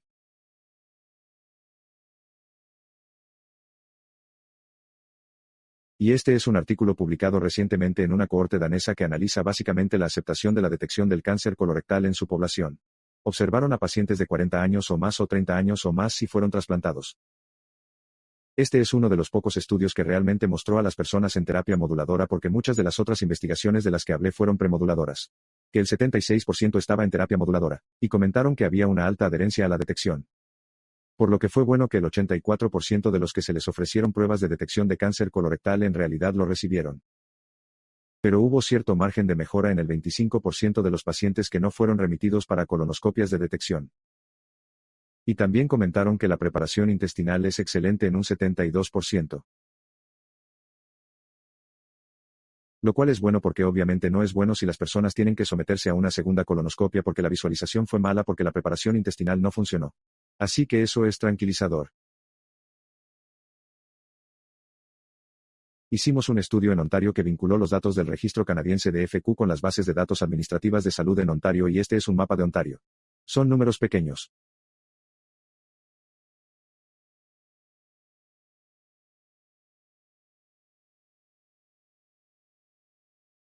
Pero en Ontario eso es aproximadamente 1/3 de los pacientes con FQ que son seguidos en Ontario. Y el beneficio de hacer este vínculo fue que teníamos la información clínica del registro, y las bases de datos administrativas de salud que capturan toda la información detallada sobre los procedimientos que se realizan en contacto con los proveedores de atención médica. Admisiones a la sala de emergencias del hospital, visitas de visitas ambulatorias y un montón de otras cosas que están disponibles en esas bases de datos. Y muchas de las cosas en esas bases de datos no están disponibles en el registro. Así que tenerlos a los dos juntos fue un recurso realmente poderoso. Y analizamos la detección del cáncer en la FQ utilizando esta base de datos durante un periodo de tiempo de 2012 a 2022. Creamos cohortes elegibles porque todas eran diferentes dependiendo de si estábamos analizando el cáncer de mama, el cáncer de cuello uterino o el cáncer de colon. Las edades eran diferentes. Obviamente el sexo era diferente y utilizamos algoritmos validados para identificar los procedimientos de detección. Entonces, las bases de datos administrativas de salud de NICS han analizado esto en muchas poblaciones.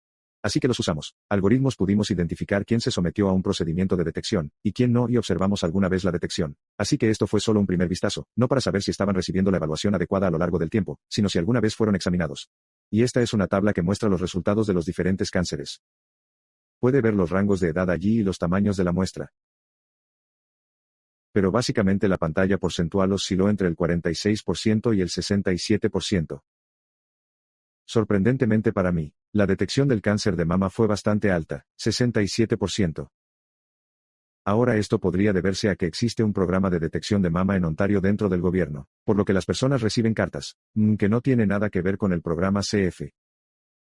De FQ.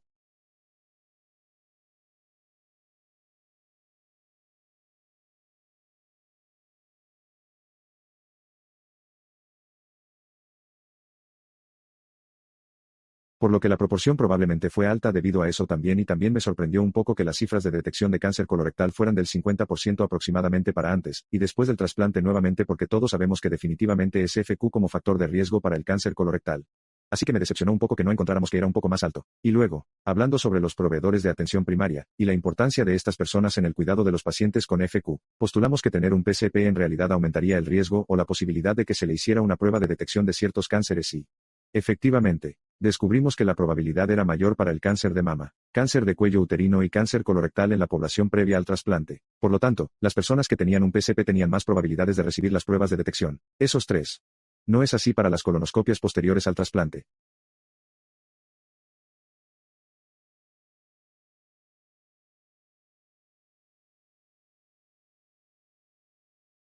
O cáncer colorectal que puede deberse a que el programa de trasplante también es muy consciente de ese riesgo, y puede que no sea que el PCP desempeñe un papel importante en esa población posterior al trasplante. Pero, de nuevo, creo que esto es más evidencia para sugerir que realmente necesitamos involucrar a la atención primaria, y asegurarnos de que sean parte del equipo de FQ que avanza a medida que la población envejece.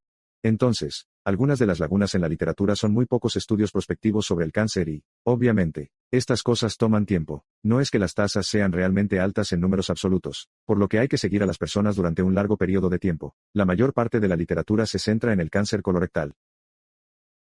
Pero realmente necesitamos observar otras partes del tracto gastrointestinal, como los cánceres no gastrointestinales en términos de prevalencia y también detección de esos. Y mencioné sobre pensar en otros métodos de detección no invasivos para los cánceres. Particularmente en el tracto gastrointestinal. Creo que sería realmente útil parte de la literatura que mostré sobre la prueba de ajuste, la prueba de sangre oculta en heces. Algunos de los problemas con eso es que los tamaños de muestra eran relativamente pequeños. Número de personas que realmente tenían cáncer colorectal o pólipos era bajo. Así que ya sabes, es difícil de decir. Es posible que necesitemos estudios más grandes para decir con certeza que esa prueba no lo es. No es útil. Gran parte de la literatura. Por supuesto, este es probablemente el caso en cada charla. Mucha de la literatura es premoduladora. Necesitamos hacer todo de nuevo solo para ver por qué. Obviamente la terapia moduladora puede reducir el riesgo de cáncer, pero debe estudiarse. Tal vez lo haga porque está mejorando la función de la proteína CFTR. Eso va a disminuir el riesgo. Está disminuyendo la inflamación. Tal vez eso va para disminuir el riesgo. Que tendremos que ver qué muestra la literatura en los próximos años. Y realmente creo que hay una necesidad importante de registro. Integración. Siempre trato de llevar el registro a cada charla que hago. Lo admito y creo que muchos de los registros están pensando ahora en estas complicaciones emergentes, incluidos los cánceres, y muchos de los registros ya capturan ese tipo de información.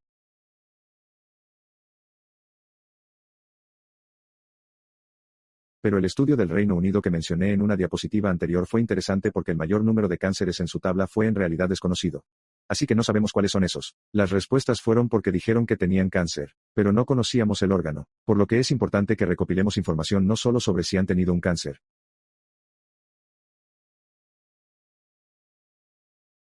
sino también sobre dónde está el cáncer, y si podemos capturar información sobre las pruebas de detección para que sepan que sabríamos usando solo los datos del registro si las personas están siendo examinadas. Por supuesto, eso también sería genial y finalmente, solo considerando los vínculos con bases de datos preexistentes cuando sea posible. Di el ejemplo del Ontario, un proyecto en el que trabajamos donde lo vinculamos a las bases de datos administrativas de salud, pero hay muchos registros. Hay registros de cáncer. Hay otras cosas y créanme, hay barreras para hacer estos vínculos. No estoy diciendo que sea algo fácil. Incluso hacer ese vínculo con las bases de datos administrativas de salud. Creo que me tomó alrededor de 9 años. ¿Cómo? Superar todos los aros y saltar a través de todos ellos para que sucediera. Pero creo que si no te rindes, hay una manera de hacerlo.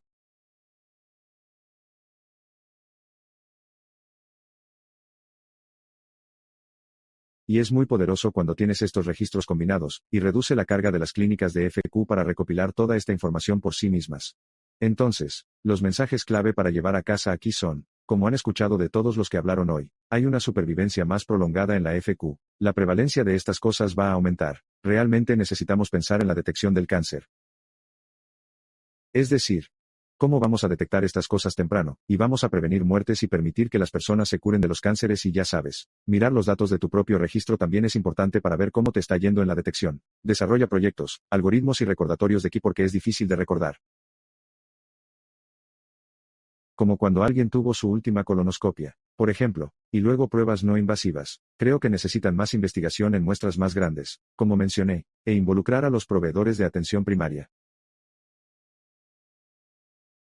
Creo que es increíble la gente que ha hablado, y hecho preguntas hoy y algunos de los otros oradores que han hablado sobre formas de involucrar a la atención primaria.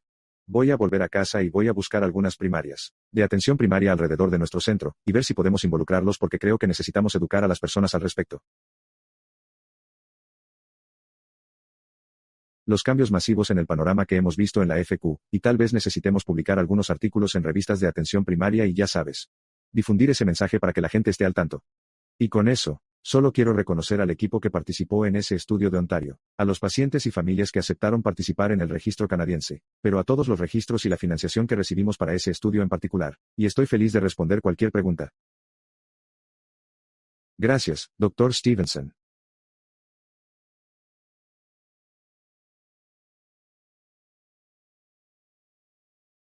Mientras esperamos que alguien surja. Una pregunta de los participantes virtuales es, ¿hay algún inconveniente en intentar hacer la detección de CPRM para los cánceres de páncreas?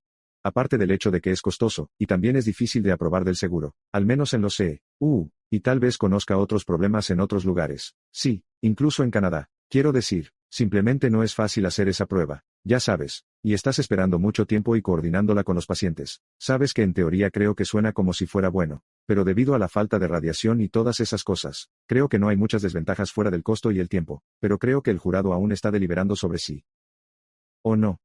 Esa es una buena herramienta de selección para empezar, para ser honesto, así que creo que primero tenemos que responder esa pregunta. Sí, y también la detección excesiva a veces puede llevar a más pruebas y más, ya sabes, biopsias y todas esas cosas. Así que sí, para cosas sí. ¿Sabes? Anecdóticamente,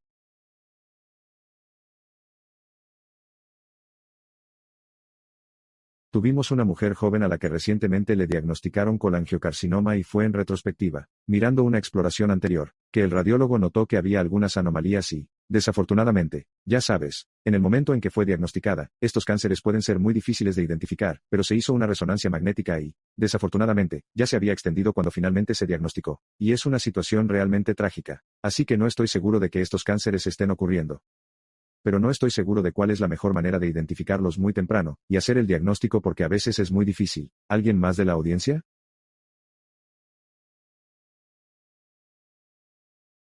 Voy a hacer una pregunta yo mismo. Así que esto es más especulativo.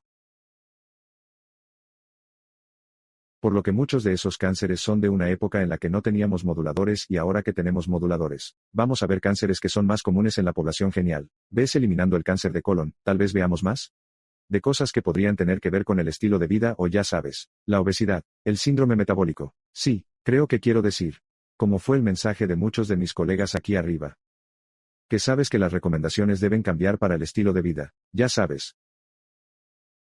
La disminución de la obesidad. Disminuir la inflamación, todas esas otras cosas y creo que eso marcará la diferencia. Pero creo que la pregunta del modulador es realmente incierto en teoría, creo que espero que reduzca eso.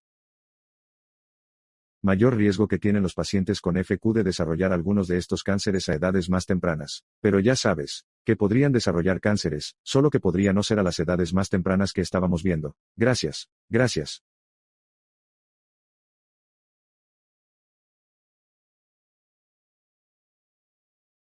Sí. Nos vemos en el plenario. Gracias. Si tiene alguna otra pregunta, envíela, ya sabe, directamente a los oradores o venga al frente. Tengo un par de preguntas, así que,